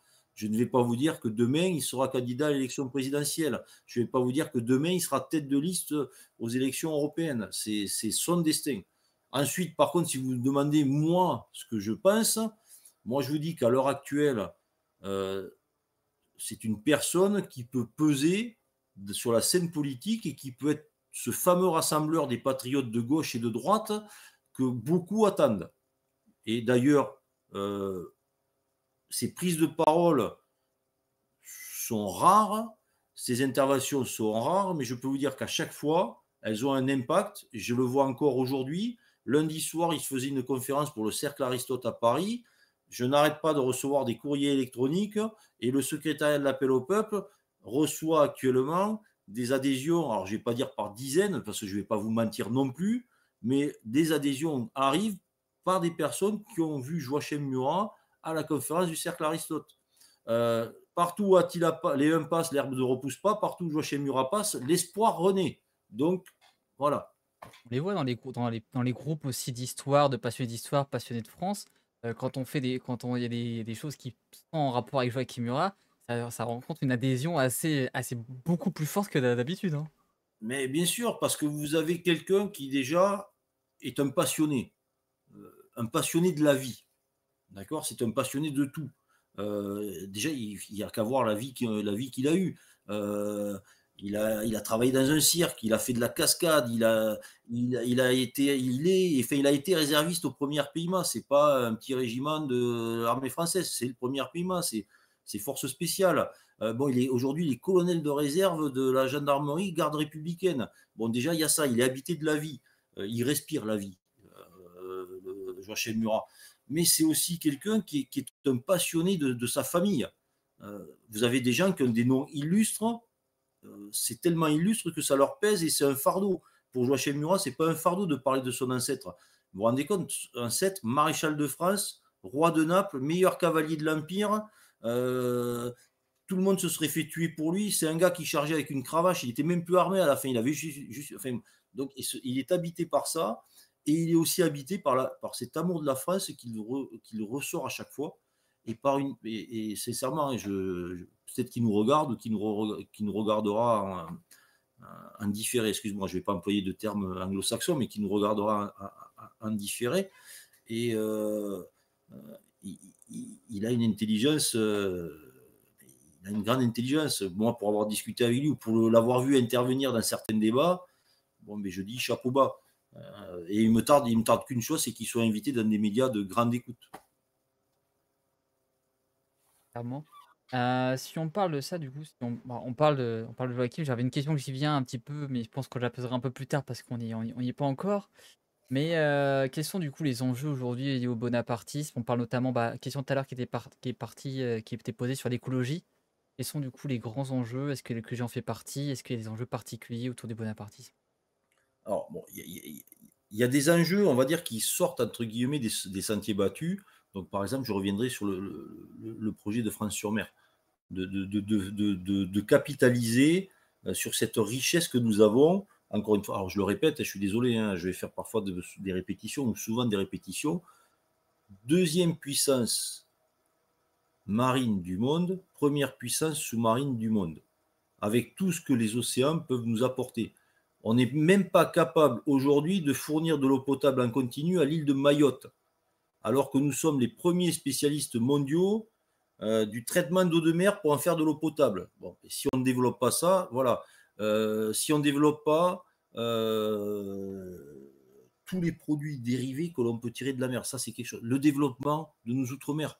Comment ça se fait que la Martinique ou la Guadeloupe ne soit pas un pôle, le premier pôle maritime portuaire des Caraïbes, la Réunion, enfin, etc. Donc France-sur-Mer, quelque chose dont très peu de personnes parlent. À côté de ça, on nous parle d'écologie, effectivement. Mais l'écologie est quelque chose d'important. Je ne vais pas vous dire non, l'écologie, je m'en fous. Non, c'est pas vrai. Non, mais attendez. Mais alors, si je veux vraiment aller jusqu'au bout, dans le programme de l'appel au peuple, nous, on va même jusqu'à faire de la défense des pollinisateurs cause nationale. Si demain, il n'y a plus d'abeilles ou d'autres insectes pour polliniser, bon, mais on fait quoi? Voilà, donc vous voyez, donc on a quand même.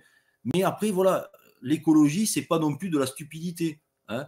Nous, enfin, on ne le cache pas, nous sommes pour le nucléaire parce qu'aujourd'hui, qu'est-ce qu'il y a de toutes les énergies, en tout cas, que l'on nous propose à l'heure actuelle? Le nucléaire est le moins polluant. Et le nucléaire fait qu'on pourrait être indépendant énergétiquement. Bon, bien entendu, l'Europe fait qu'on est dans le marché européen de l'électricité, etc. Bon, on ne va pas débattre là-dessus. Mais l'écologie est quelque chose d'important. L'instruction est quelque chose d'important. Je n'aime pas le mot éducation. L'éducation, c'est les parents. Moi, j'ai éduqué mes enfants. L'école les a instruits. Enfin, les a instruits jusqu'à une certaine mesure et j'ai fini aussi l'instruction. Bon, mais ça, c'est un autre débat aussi. Et les professeurs ne sont pas forcément en tort.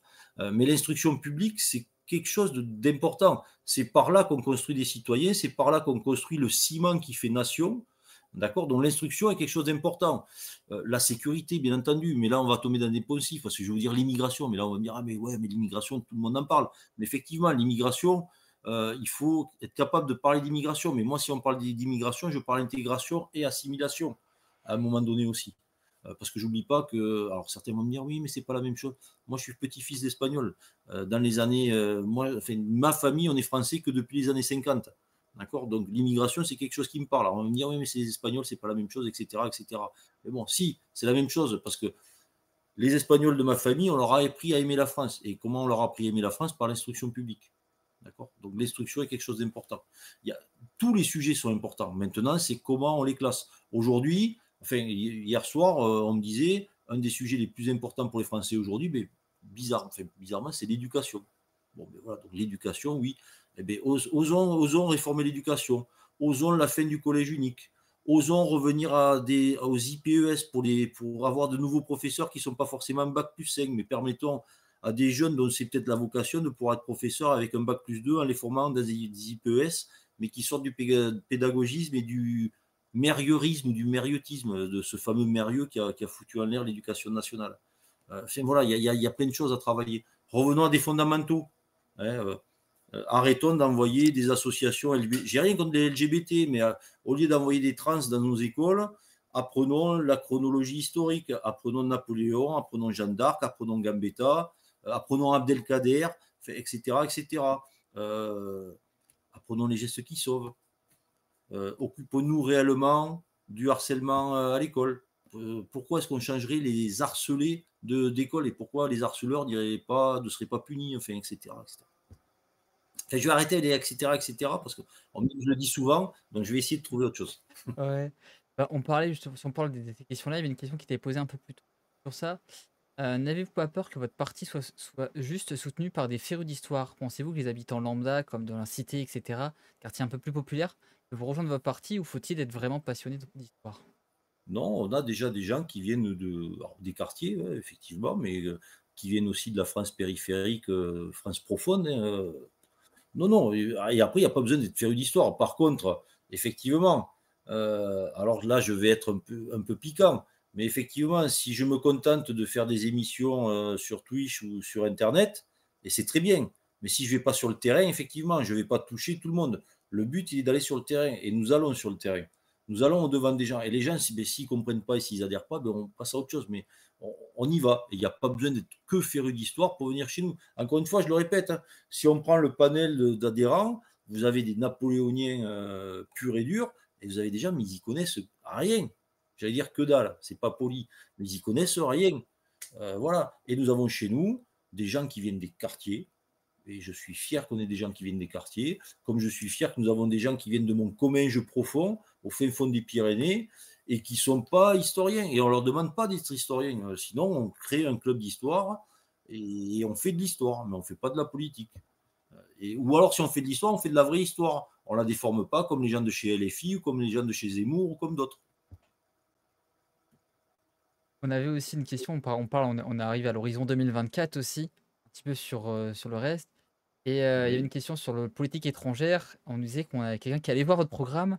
Il disait, je lis que vous souhaitez notamment repenser la construction européenne, réaffirmer notre rôle onusien et relancer la francophonie. Est-ce que vous Oui. pouvez partager votre vision du coup sur ces aspects, vision? Alors, sur l'Europe, alors clairement, l'Union européenne est une gabegie. D'accord, l'Union européenne était quelque chose qui peut-être partait de bons sentiments. Bon, enfin, déjà, bon sentiment, lorsque l'Union européenne est créée par un gars qui s'appelle Maurice Schuman, qui est à la solde des Américains et qui. Alors, il faut faire attention parce qu'il y a deux Maurice Schuman dans les années 40. Il y a Maurice Schuman, le résistant, qui est à Londres avec le général de Gaulle, d'accord, et qui n'est pas le créateur de l'Union européenne. Et il y a le Maurice Schuman, qui, lui, pendant toute la Deuxième Guerre mondiale, se planque, d'accord, et puis qui ressort et c'est lui qui va créer l'Union européenne avec Jean Monnet. Donc nous avons deux marionnettes, d'accord, deux marionnettes américaines. Bon, donc déjà, ça part mal, la construction européenne, d'accord, et elle part mal dès le début, avec la communauté européenne de la défense, bon, qui n'a pas eu lieu, etc. Donc repasser l'Europe, en fait, c'est déjà, première chose, c'est oser la question qui fâche. Le référendum, la question posée aux Français, êtes-vous pour ou contre la continuité de la France au sein de l'Union européenne? Si la réponse est oui, à ce moment-là, il ne faut pas mentir aux Français. Si la réponse est oui, ça va être très dur de continuer à se défendre, et donc il faudra oser. La politique de la chaise vide du général de Gaulle, il faudra oser certaines choses. Et certaines choses qui peuvent faire très mal à l'Union européenne. Si on arrête par exemple de contribuer, ça va faire très mal. Voilà. Si la réponse est que la France doit sortir, nous sortirons. C'est les Français qui l'auront voulu. Et là, on pourra reparler d'une construction européenne telle que l'aurait dû être, c'est-à-dire des États souverains qui travaillent sur des sujets particuliers. Rappelez-vous Ariane, rappelez-vous Airbus au début, parce qu'aujourd'hui, Airbus, c'est une entreprise, ça n'a plus rien à voir avec les États. Airbus est une entreprise aujourd'hui. Mais rappelez-nous Ariane, rappelez-nous Airbus au tout début. on pourrait travailler. Rappelons-nous, alors, une des seules bonnes idées que Nicolas Sarkozy a pu avoir dans sa vie de président de la République, l'union de la Méditerranée. Hein, mais, par exemple, l'Espagne, la France, l'Italie, la Grèce, et là je parle que des pays européens, après on reviendra sur la francophonie, travaillent ensemble sur des questions qui touchent l'arc méditerranéen.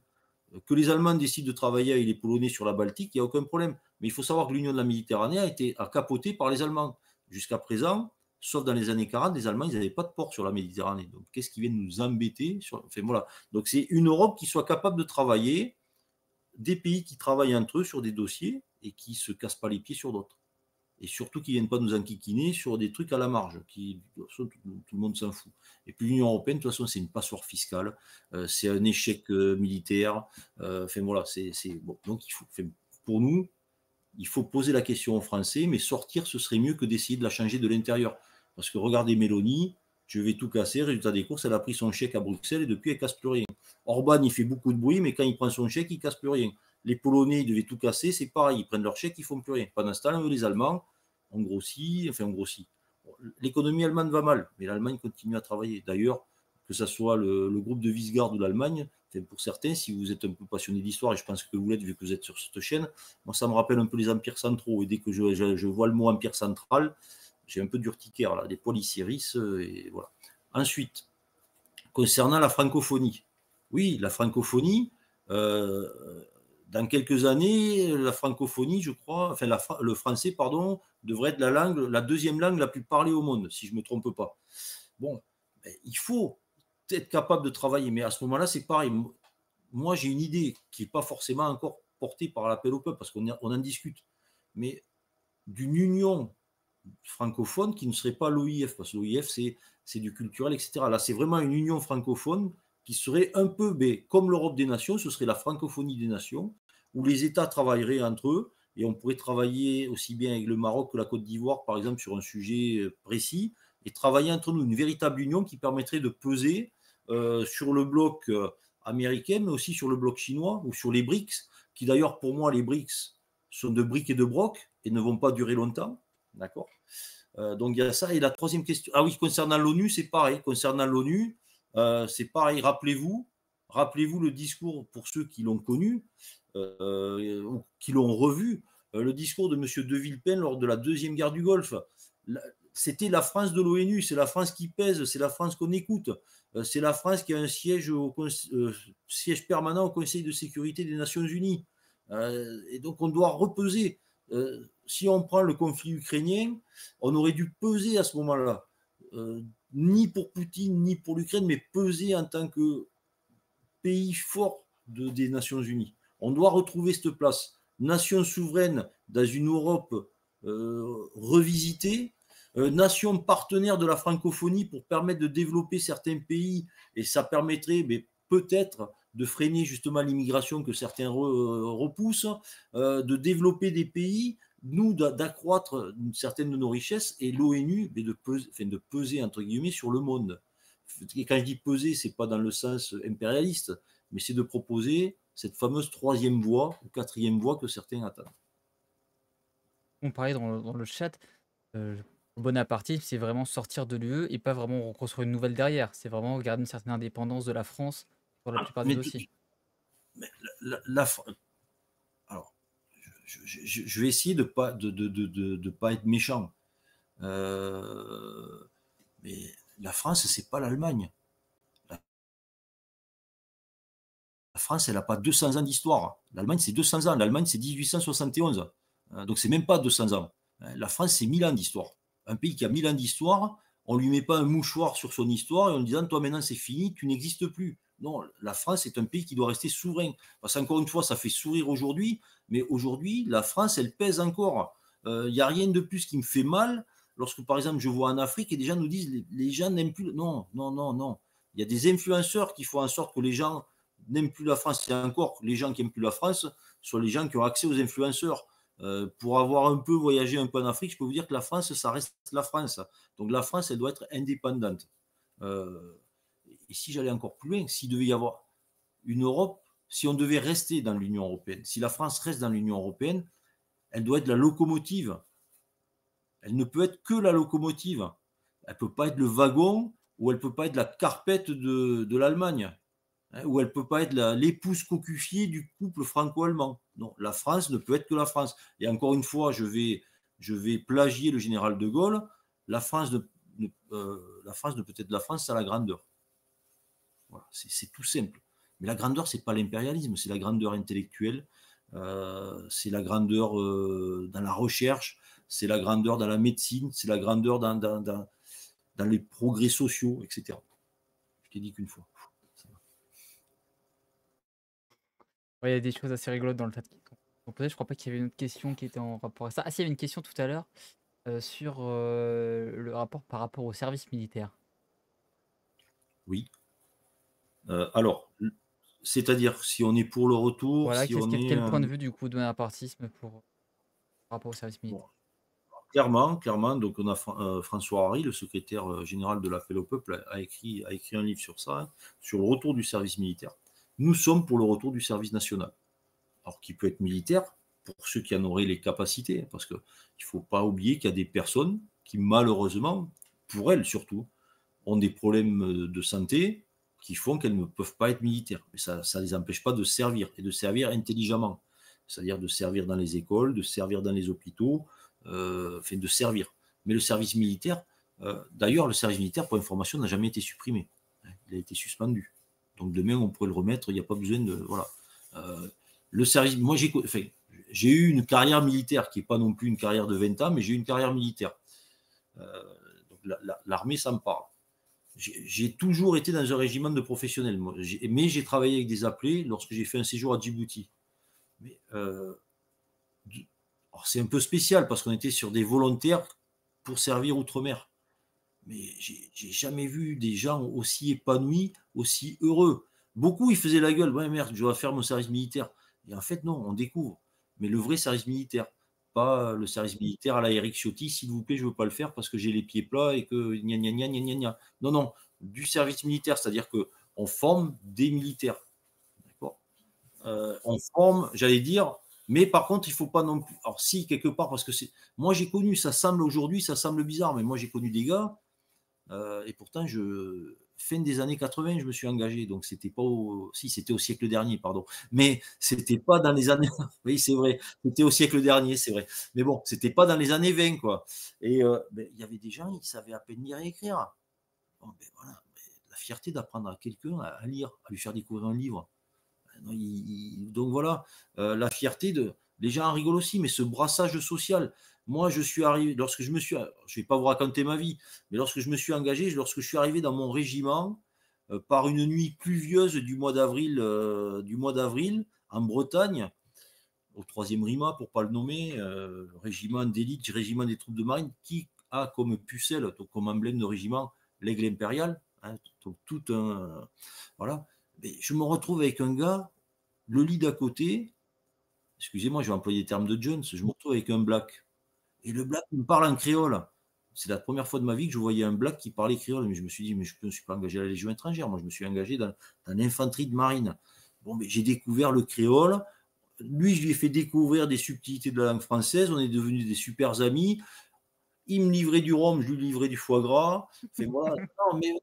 Non, mais voilà, ça permettait un véritable brassage social. Mais les gens, ils en rigolent aujourd'hui. Mais le vrai service militaire, le fils de prof, il rencontrait le fils de paysan, et bien, ils devenaient les meilleurs amis du monde. Ils vivaient 12 mois ou 10 mois fantastiques, voire 24 mois pour ceux qui servaient outre-mer. En plus, outre-mer, ils servaient vraiment, quoi. On avait des gars, ils servaient vraiment comme les engagés. Et voilà, donc oui, il faut le retour à un véritable service national et militaire pour ceux qui peuvent le faire.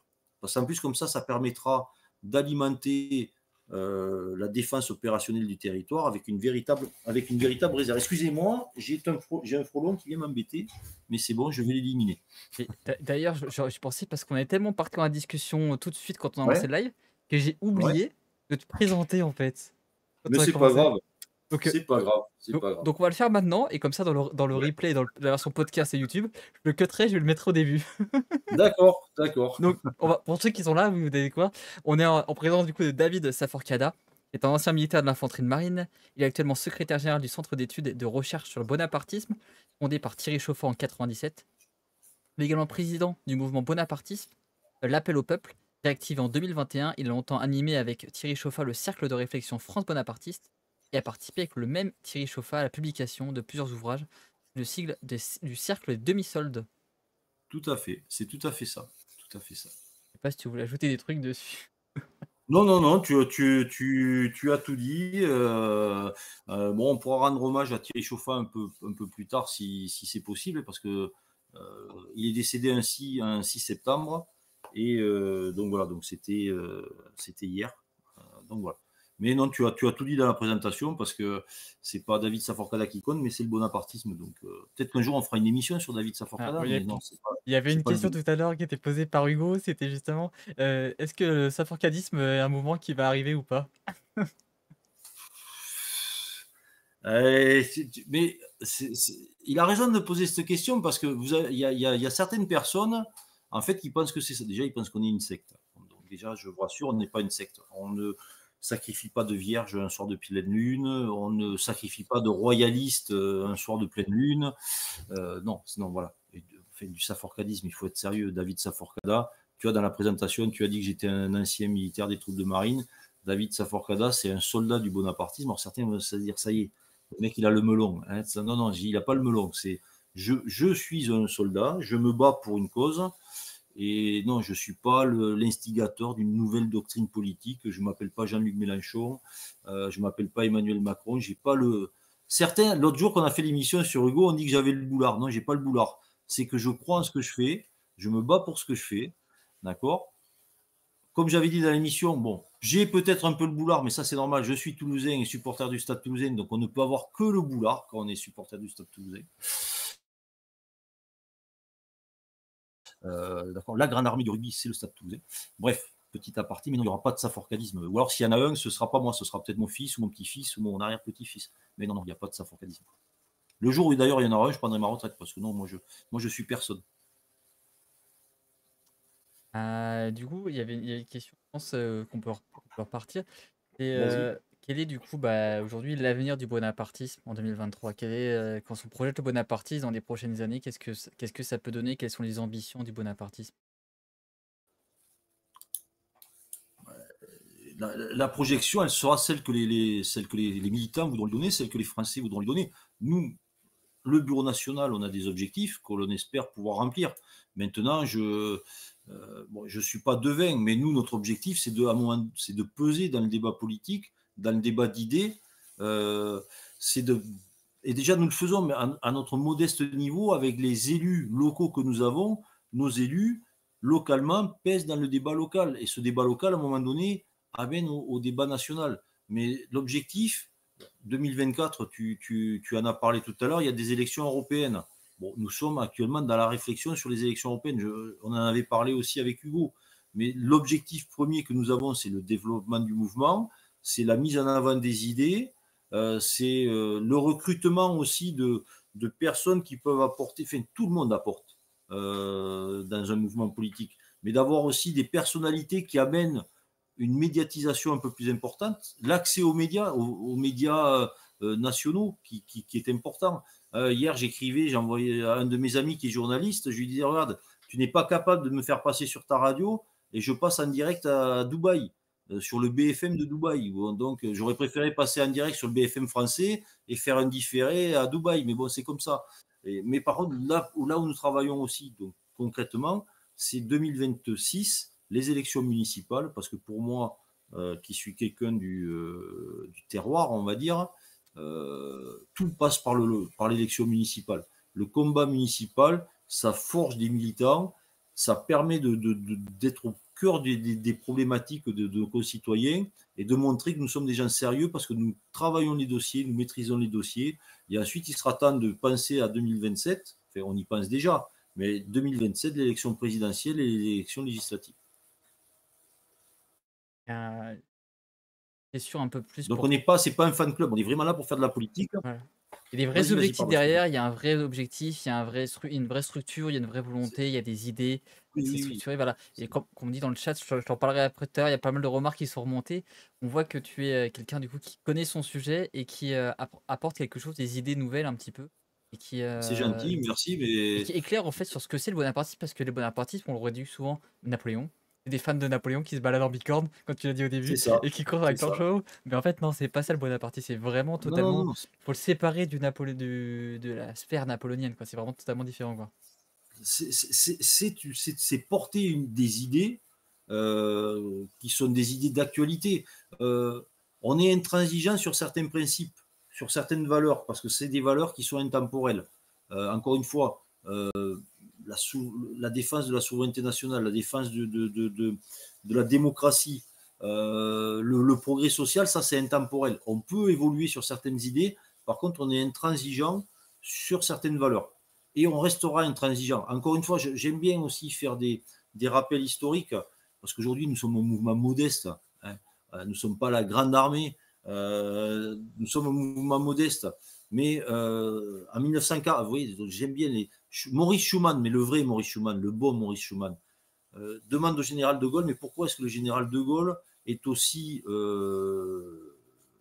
à le boulard lui aussi, hein, pourquoi il n'admet pas que certaines personnes viennent travailler? Pourquoi il n'admet pas de s'associer avec certaines personnes? Et le général de Gaulle a cette phrase magnifique.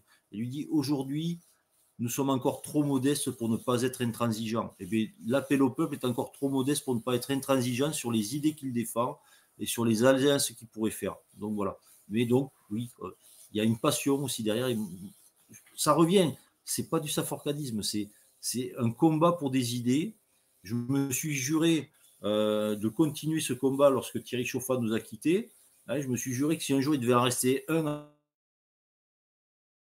à l'appel au peuple, mais ce serait moi, par fidélité à des idées, par fidélité à un homme qui m'a fait découvrir le bonapartisme. Je ne suis pas né bonapartiste. Par contre, je suis devenu très jeune fan de Napoléon, mais je ne suis pas né bonapartiste. Je suis devenu bonapartiste et je remercie Thierry Chauffat qui lui aussi m'a ouvert les yeux et peut-être m'a évité de basculer dans le Canada Dry du bonapartisme, c'est-à-dire des mouvements de droite, en fait, parce que j'aurais pu me dire, mais non, finalement, je suis de droite. Si je suis bonapartiste, je suis de droite. Et je suis même peut-être de la droite de la droite. Mais non, non, non. Il m'a fait comprendre ce que c'était réellement. Donc voilà, donc c'est pour ça. Ah, d'ailleurs, ça fait Je penser suis. à la question que je voulais te poser en rapport avec ça. C'est comment, toi, tu t'es intéressé du coup au bonapartisme et pourquoi, du coup? Alors, en fait, à la base, je m'intéresse à Napoléon. Je suis tout gamin. Je découvre une carte postale de ma maman. C'est Bonaparte au pont d'Arcole. D'accord, donc j'ai 5 ans, je crois. Bon, bref. Et je me dis, mais c'est qui ce hippie aux cheveux longs avec un drapeau français? Parce que là, Napoléon Bonaparte, les cheveux longs, machin. C'est un hippie avec un drapeau français. Mais qui c'est ce mec-là? Bon, et puis à 5 ans, on ne comprend pas. Moi, ce qui m'attire, c'est le drapeau français, c'est la posture. Encore une fois, le gars, il a tout compris. Il a tout compris avant les autres. Hein. À Arcole, il est les pieds dans la boue. Quoi. Il est pas... Enfin, ici, il a le drapeau, mais il ne tient pas longtemps, le drapeau. Bon, mais voilà. Et donc, on s'intéresse à l'histoire. Le cliché, les petits soldats. Et après, on grandit. Austerlitz, le soleil d'Austerlitz. Je pleure, moi, chaque fois que je lis le dernier carré de Waterloo, mais encore aujourd'hui, à 51 ans, il y a certains historiens, quand je relis leur récit de la bataille de Waterloo, j'ai presque la larme à l'œil. Donc, mais alors imaginez à 10 ans, vous voyez, à 10 ans, je croise un Anglais, je le charge. Vous voyez, voilà, c'est ça. Et après, je me rends compte qu'en fait, mais Bonaparte, c'est aussi, c'est le code civil, c'est ceci, c'est cela. Par contre, je lis un peu Victor Hugo. Ça m'est arrivé à une certaine époque. Et donc, j'aime pas Napoléon III, parce que Victor Hugo a dit que Napoléon III, c'était la bête immonde. C'est l'esprit qui, la nuit, sort de dessous votre lit pour venir vous embêter quand vous êtes un petit garçon ou une petite fille. Vous voyez, donc voilà. Bon, et en fait, pareil, je me rends compte que c'est pas ça, c'est pas vrai. Et puis, je m'intéresse aussi très tôt à la politique. Moi, je fais partie de ces petits Français traumatisés par le mois de mai 1981 et l'élection de François Mitterrand. Parce que pour moi, pour mes grands-parents, l'élection de François Mitterrand, c'était les chars soviétiques qui allaient défiler sur les Champs-Élysées. Donc voilà. Et donc, non, mais c'est réel ce que je dis. Les gens, ah mon Dieu, Mitterrand gagne, c'est l'invasion soviétique, parce qu'il s'est allié avec Georges Marchais. Bon, bref. Et je m'intéresse à la politique, et puis je me rends compte qu'en fait, ben, le napoléonisme, c'est pas que de l'histoire, il y a de la politique. Et petit à petit, donc je m'intéresse à la politique. Je m'engage dans l'armée française, donc je sers mon pays d'une autre façon que politiquement. Je m'intéresse toujours à l'histoire, etc. Je quitte l'armée, et donc je croise un gars qui s'appelle Thierry Chauffat et qui m'ouvre réellement les yeux. Voilà, le bonapartisme, c'est ça. Ça existe, on peut le faire vivre, et depuis, je n'ai jamais quitté ça. Mais ça commence par du napoléonisme, effectivement. Et si on résume un petit peu, qu'est-ce qu'il est primordial de savoir du coup sur le bonapartisme? Déjà que le bonapartisme, c'est pas du fascisme, c'est pas de l'extrême droite. Le bonapartisme, c'est une certaine vision de la France, une certaine idée de la France. C'est un, comme disait René Raymond et comme aimait à le répéter Thierry Chauffat, le bonapartisme, c'est un centre flamboyant, c'est un centre de combat, c'est-à-dire qu'il va rassembler pour tirer vers le haut. Il ne va pas rassembler pour tirer vers le bas comme François Bayrou, par exemple. Donc voilà, donc c'est ça, c'est un rassemblement. C'est pas du passéisme, au contraire. C'est du progressisme, mais dans le bon sens du mot, parce que tous ces mohanismes, je l'avais déjà dit avec Hugo, les mohanismes, on peut y trouver du bien, on peut y trouver du mal. Bon, il y a du mauvais progressisme, il y a du bon progressisme. Donc voilà, donc le bonapartisme, c'est ça, c'est tirer vers l'avant, une France forte, des Français, alors c'est le cliché, mais des Français qui sont heureux de leur pays, qui soient fiers de leur pays. C'est ça le bonapartisme. Bien sûr. Si là, je rappelle aux gens, si vous avez des questions pour David, n'hésitez pas à les poser. Moi, si tu veux bien, je vais passer peut-être sur les questions de fin, là, petite question un peu Allez, plus vas-y, perso, vas-y. là-dessus, sans aucune Allez, c'est parti. transition. C'est parti. Est-ce que tu aurais une petite citation, du coup, à nous partager par rapport au bonapartisme, une citation qui te parle, voilà, un mantra de vie, quelque chose? Il y en aurait plusieurs. Il y en aurait plusieurs. Je pourrais reprendre des citations de Napoléon Ier, je pourrais reprendre des citations de Napoléon III. Il y en aurait plein, hein, ou même d'hommes politiques. Et d'ailleurs, il y en a une d'homme politique, d'un député bonapartiste, qui à un moment donné a dit les bonapartistes, ils servent les principes et non les princes. Ils ne servent les princes que si eux-mêmes servent les principes.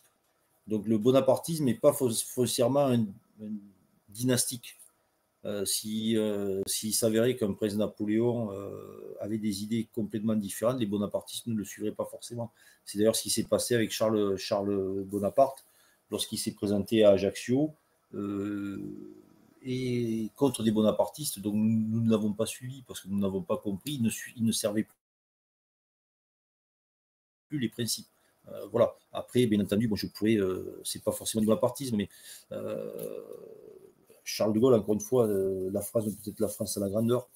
Le bonapartisme, c'est aussi cette phrase du général de Gaulle, la flamme de la résistance ne s'éteindra pas. Hein, d'accord. Donc voilà, donc c'est. Et après, moi, j'ai une phrase à moi. Donc là, pour du coup, c'est du saforcadisme. Hein. Non, Ah, ça je débute comme plaisante parce ça, que. hein? Non, non, non, non, non. En fait, c'est quelque chose qui me guide et qui pourtant n'était pas la devise de mon régiment. La devise de mon régiment, c'était debout les morts. Donc ça pourrait être aussi bonapartiste. Hein. Debout les morts, la France doit vivre. Bon, non, moi, c'est croire et oser. Et je l'avais dit d'ailleurs chez Hugo, parce qu'il m'avait demandé un message pour les jeunes, si je ne me trompe pas, j'avais dit, les jeunes, il faut croire et oser. Dans tout ce que vous faites, il faut croire à ce que vous faites et il faut oser le faire. Et ça, c'est du bonapartisme. Ok. Est-ce que tu aurais maintenant une petite lecture à nous partager? Une ou plusieurs, je pense, hein, du coup, hein. Ah oui, non, là, si tu me demandes des lectures, tu Sur vois en derrière une moi, je peut-être pourrais. en particulier. Alors, une en partie, tu vois, alors là, tu vas me poser une colle et tu risques de me faire Oui. je vais avoir des ennemis, du coup, parce que je ne vais pas les citer eux, je vais citer quelqu'un d'autre. Alors, tu vois, bizarrement, je ne vais pas citer un des livres qu'on a écrit ou qu'on a co-écrit avec Thierry Chauffat. Parce qu'encore une fois, sinon, on va dire, hey, le mec, il a le boulard, machin, bidule, etc. Alors, je vais vous présenter un livre qu'on peut encore trouver dans le commerce, parce que sur le bonapartisme, c'est compliqué de trouver des choses sur le commerce. J'avais préparé plusieurs ouvrages. Alors, si tu me permets, tu m'en permets deux. Allez, deux. Allez, on autorise. Allez, deux.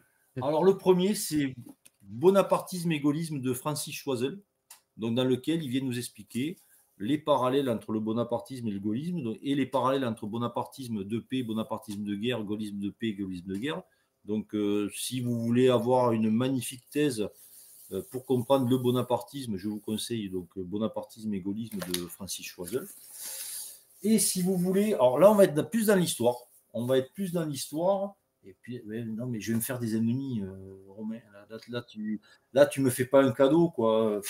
Allez, un ouvrage qui est sorti très récemment de Maxime Michelet, hein, donc qui s'intitule Napoléon III, la France et nous. Ou si vous dites que c'est trop compliqué de lire une véritable biographie comme celle de Eric Anso qui est derrière moi, tu vois, donc ça fait 3 livres en fait. T'as vu Ouais, c'est bien, tu joues bien, un peu, je suis malin. c'est malin. Je vous conseille de lire ce bouquin de Maxime Michelet. Ce bouquin de Maxime Michelet dans lequel vous aurez tout ce qu'a pu apporter Napoléon III à la France et qui perdure aujourd'hui. D'ailleurs, si vous voulez un jour faire râler un gauchiste, vous lui expliquez que le droit de grève, c'est Napoléon III. Et Ouais. généralement, ça les met en colère. Ça les met en colère. Mais bon, bref, ça, il ne faut pas le dire.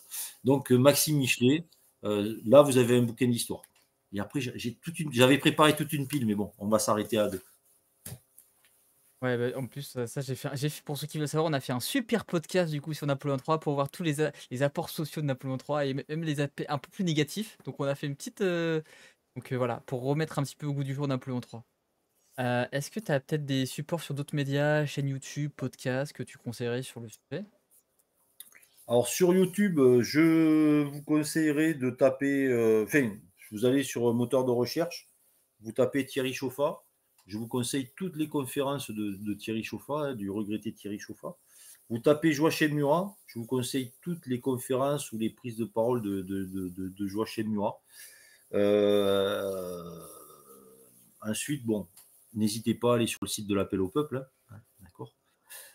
Et ensuite, alors là, peut-être un petit scoop.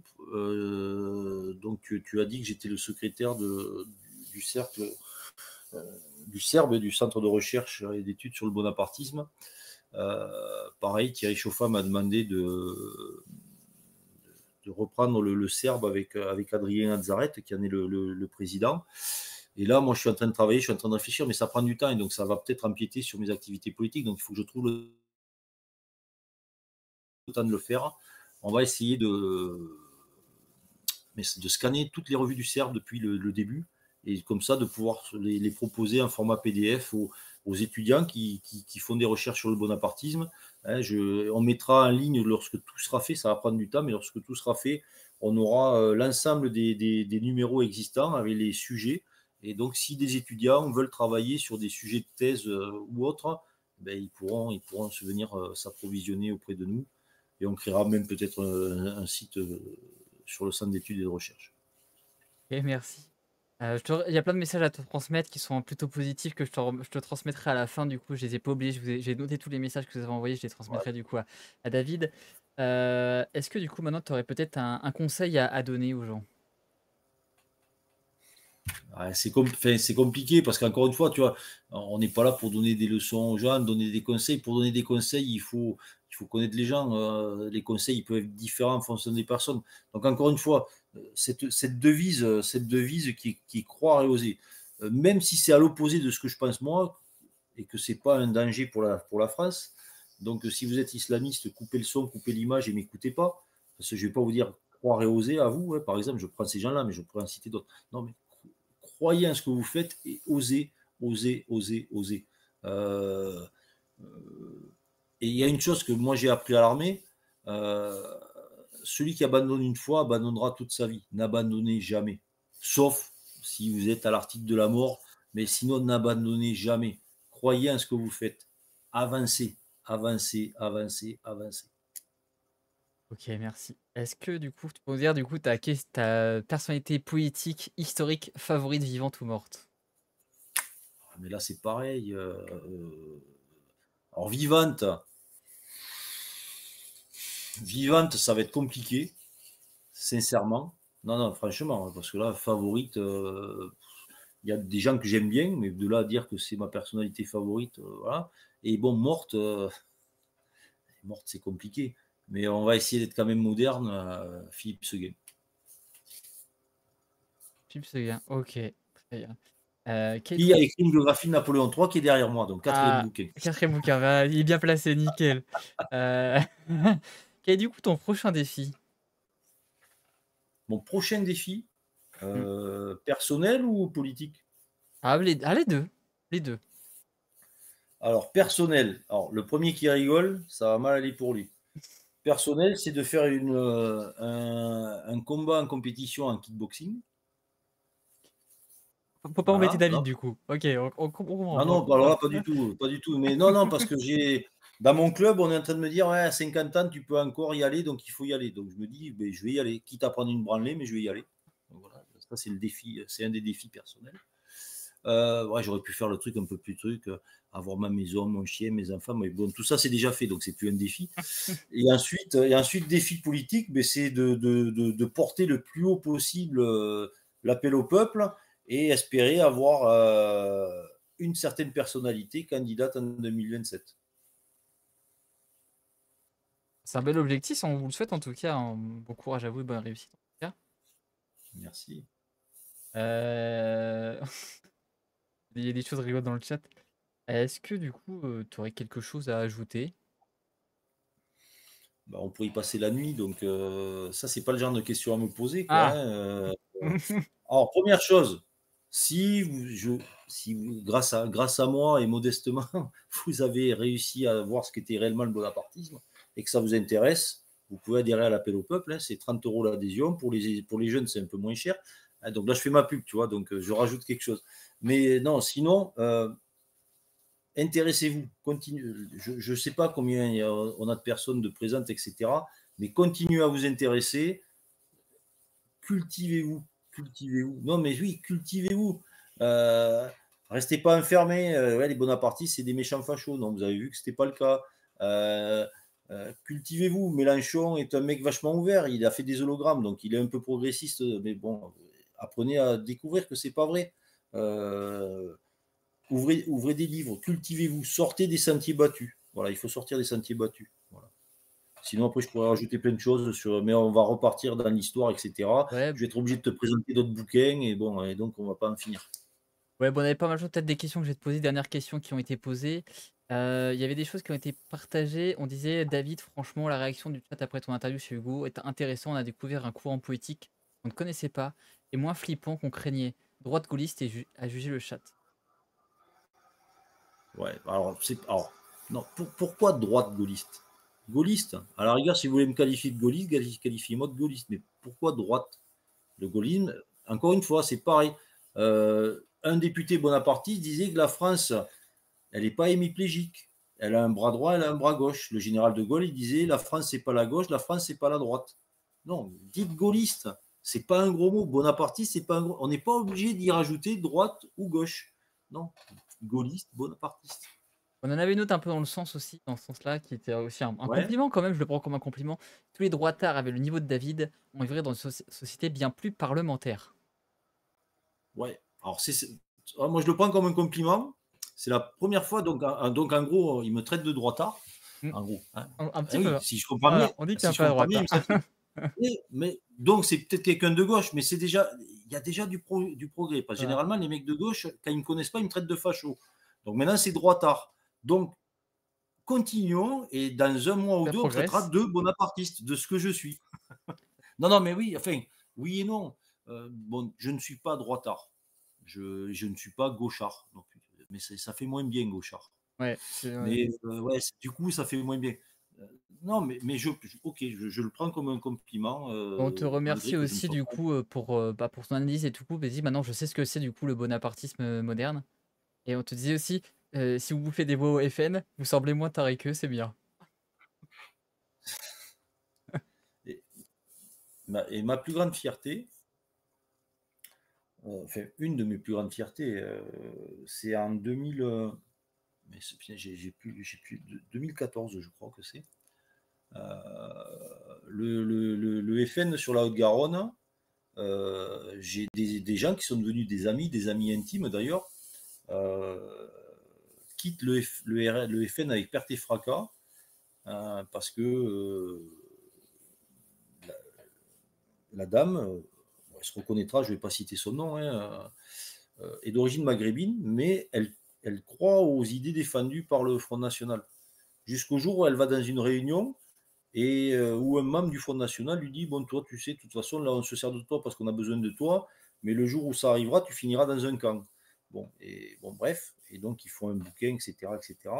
Et ces gens-là m'ont fait l'honneur de rejoindre, à l'époque, c'était France Bonapartiste, et d'avoir eu cette personne euh, co-candidate à mes côtés aux élections départementales. Donc oui, non, le RN ou le FN Je connais des gens qui sont dedans. Et donc, ben, en connaissant, voilà, encore une fois, la vitrine a été nettoyée, plus que nettoyée d'ailleurs. Par contre, on n'a pas fait le ménage jusqu'au bout. Et puis en plus, le RN, ben, c'est devenu un parti droitard, basique, qui n'est plus souverainiste. Monsieur Bardella commence à remontrer son vrai visage, c'est-à-dire celui du GUD, celui des identitaires, etc., etc. Donc oui, nous, on n'a rien à voir avec le RN. D'ailleurs, on avait deux remarques. On avait une qui disait c'est bien que d'anciens courants de pensée reviennent du coup sur la scène poétique en amenant leur combat, ce qui ajoute au débat public et ne peut que aider dans le choix d'une société future. Et quelqu'un qui a rajouté moi je vais prendre ma carte à l'appel au peuple et tenter de moderniser le gaullisme en saupoudrant de bonapartisme. Ah, très bien. Non, ben, pas de souci, pas de souci. Et donc, si la personne prend sa carte avant dimanche ou lundi, elle pourra assister le 30 septembre à l'Assemblée générale et venir nous rencontrer en présentiel à Paris, etc., etc. Bon, par contre, il y a des goodies, mais on ne fait pas de cadeaux, hein. Après, il ne faut pas non plus exagérer. Mais donc, prenez vos cartes rapidement pour ceux que ça intéresse. On avait une question aussi, c'était euh, à propos de Thierry Chauffat. A-t-il rencontré Oui. le grand-père du prince Jean-Christophe, voire en général, que pensez-vous du père de... Alors, oui, Thierry Chauffat a rencontré Feu le prince Louis. Thierry Chauffat, moi aussi, avoir rencontré Charles Bonaparte, donc père de Jean-Christophe. Comment dire, ça surprend de rencontrer un Bonaparte, qui plus est, qui aurait pu être prétendant, qui ne soit pas bonapartiste et qui réfute les idées bonapartistes parce qu'il a une. C'est bizarre pour un Bonaparte, mais il a une vision totalement tronquée du bonapartisme. Et j'ai l'impression qu'il a oublié que donc son arrière-grand-père, c'est-à-dire le prince Jérôme, c'est-à-dire Plomb-Plomb, portait un bonapartisme qui est un peu le nôtre d'aujourd'hui. C'est-à-dire le bonapartisme qui s'inscrit dans le combat républicain, qui n'est pas sclérosé par le catholicisme traditionnaliste, qui n'est pas sclérosé par l'antisémitisme, fait, etc., etc. Tu vois, c'est la fin de l'émission, je reviens, etc., etc. Donc, c'est pas bon. Et donc, et moi, je sais que j'ai eu des mots durs envers le prince, des mots durs que je lui ai dit en face, hein. Quand j'ai des choses à dire, même au prince, je l'ai dit. Parce que pour moi, à un moment donné, encore une fois, je sers les principes et non les princes. Donc voilà, donc le prince Charles Bonaparte, à un moment donné, a fait un choix qui est le sien, d'accord, qui pour moi a été le mauvais choix et qui a mis un coup de massue sur la tête des bonapartistes, hein. Il faut pas se leurrer. Quand vous avez un prince Napoléon qui salit du verbe salier, pas salir, hein, qui salit. Non, non, Il faut bien non, préciser, c'est bien, c'est bien, c'est bien. avec la gauche à Ajaccio et donc fait perdre les bonapartistes, qui ensuite va se présenter aux élections législatives dans le 77 face à Didier Julia, qui était un des derniers survivants à avoir été un candidat bonapartiste aux élections législatives. Bon, donc déjà, et qui ensuite rejoint François Bayrou au MoDem, qui finir par soutenir Anne Hidalgo à Paris. Bon, à un moment donné, voilà, on ne peut pas suivre Charles Napoléon. Par contre, bon, c'est comme tous les humains, comme moi, comme tous, on a tous nos faiblesses. Il a eu les siennes, mais au demeurant, ça reste quelqu'un de très ouvert, avec qui j'ai appris à dialoguer, avec qui j'ai appris à débattre, et voilà, qui est une personne qui bon, a loupé quelque chose, volontairement ou involontairement, mais ça reste une personne avec qui aujourd'hui on peut discuter, on peut débattre, même si on ne partage pas les mêmes idées. Il y avait une autre question encore, c'était... il reste deux questions du coup. Et, Allez. qu'en est-il du rapatriement des cendres de son Altesse impériale Napoléon III? Alors, déjà, petite précision, il n'y a pas que les cendres de l'empereur à ramener, il y a les cendres de l'impératrice, il y a les cendres du prince impérial, mais il y a aussi les cendres de Ullmann et les cendres de M. Pietri. Parce qu'il y a 5 personnes à Fandoro qui sont indissociables. À part M. Pietri, qui, d'après ce que j'ai compris de sa descendance, si jamais ses cendres devaient revenir en France, il avait demandé à ce que ses cendres reposent dans le caveau familial en Corse. Donc il y aurait 4 personnes en fait à ramener à Paris ou ailleurs. Aujourd'hui, sincèrement, moi je suis pour le retour des cendres de la famille impériale et de Ullmann. Alors Ullmann, pour l'information, c'était le valet, on va dire, du prince impérial qui l'a accompagné en Afrique du Sud, qui a ramené son corps d'Afrique du Sud, qui a toujours toute sa vie regretté que ce matin du 1er juin 1879, de ne pas avoir accompagné le prince et de ne pas être mort avec le prince, qui ensuite est devenu pas secrétaire, mais je sais plus les fonctions qu'il avait auprès de l'impératrice. Bon, bref, moi je suis pour le retour des cendres. Seulement aujourd'hui, à part quelques-uns, tout le monde se fout du retour des cendres de Napoléon III. S'il doit y avoir de la famille impériale, s'il doit y avoir un retour, il faut que ce retour, ça soit quelque chose de, j'allais dire festif. Il faut que ça soit le retour des cendres de 1840. C'est pas le retour des cendres de l'Aiglon de 1940. Donc voilà. Et puis après vient la question de où est-ce qu'on met la famille impériale et Ullmann. Aux Invalides, non. Les Invalides, c'est Napoléon Ier. Est-ce qu'on les met à Saint-Augustin, comme l'avait souhaité Napoléon III apparemment? Pourquoi pas? Mais Saint-Augustin, alors j'ai tout le respect pour l'édifice catholique, etc. Mais Saint-Augustin, ça ne parle pas. Donc il faut trouver un autre endroit. Et les autres endroits, c'est là où ça devient compliqué. Pour moi, là, encore une fois, là, je parle à titre personnel. Hein. Ce n'est pas l'appel au peuple, c'est à titre personnel. L'endroit pour moi, c'est Compiègne. Pourquoi Compiègne? C'est le château des séries. Bon, mais ça, c'est autre chose. Mais voilà, ils sont heureux à Compiègne. Ou alors, mais c'est Malmaison. Parce que Malmaison, c'est Joséphine, c'est Hortense, etc. Donc voilà. Mais ramener les cendres aujourd'hui, non. Et surtout pas avec Macron président. Voilà. Et on avait, bon, il y avait un petit mot de la fin humoristique, mais avant ça, il y a une question de nos amis belges. Question assez sérieuse. Ah, Dernière question. Napoléon disait: gouverner par un parti, c'est se mettre tôt ou tard dans sa dépendance. On m'y oui, prendra pas, je suis national. Et certains tout à analysent fait. que la logique des partis fut fatale aux révolutionnaires. Pensez-vous du coup que le système des partis politiques devrait être revu? On le voit en Belgique par exemple, on entend parfois que la Belgique n'est plus une démocratie mais une particratie.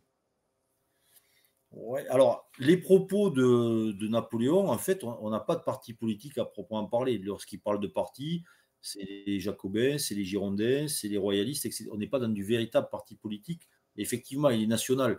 D'ailleurs, les 3 consuls, vous avez un Jacobin et vous avez, entre guillemets, un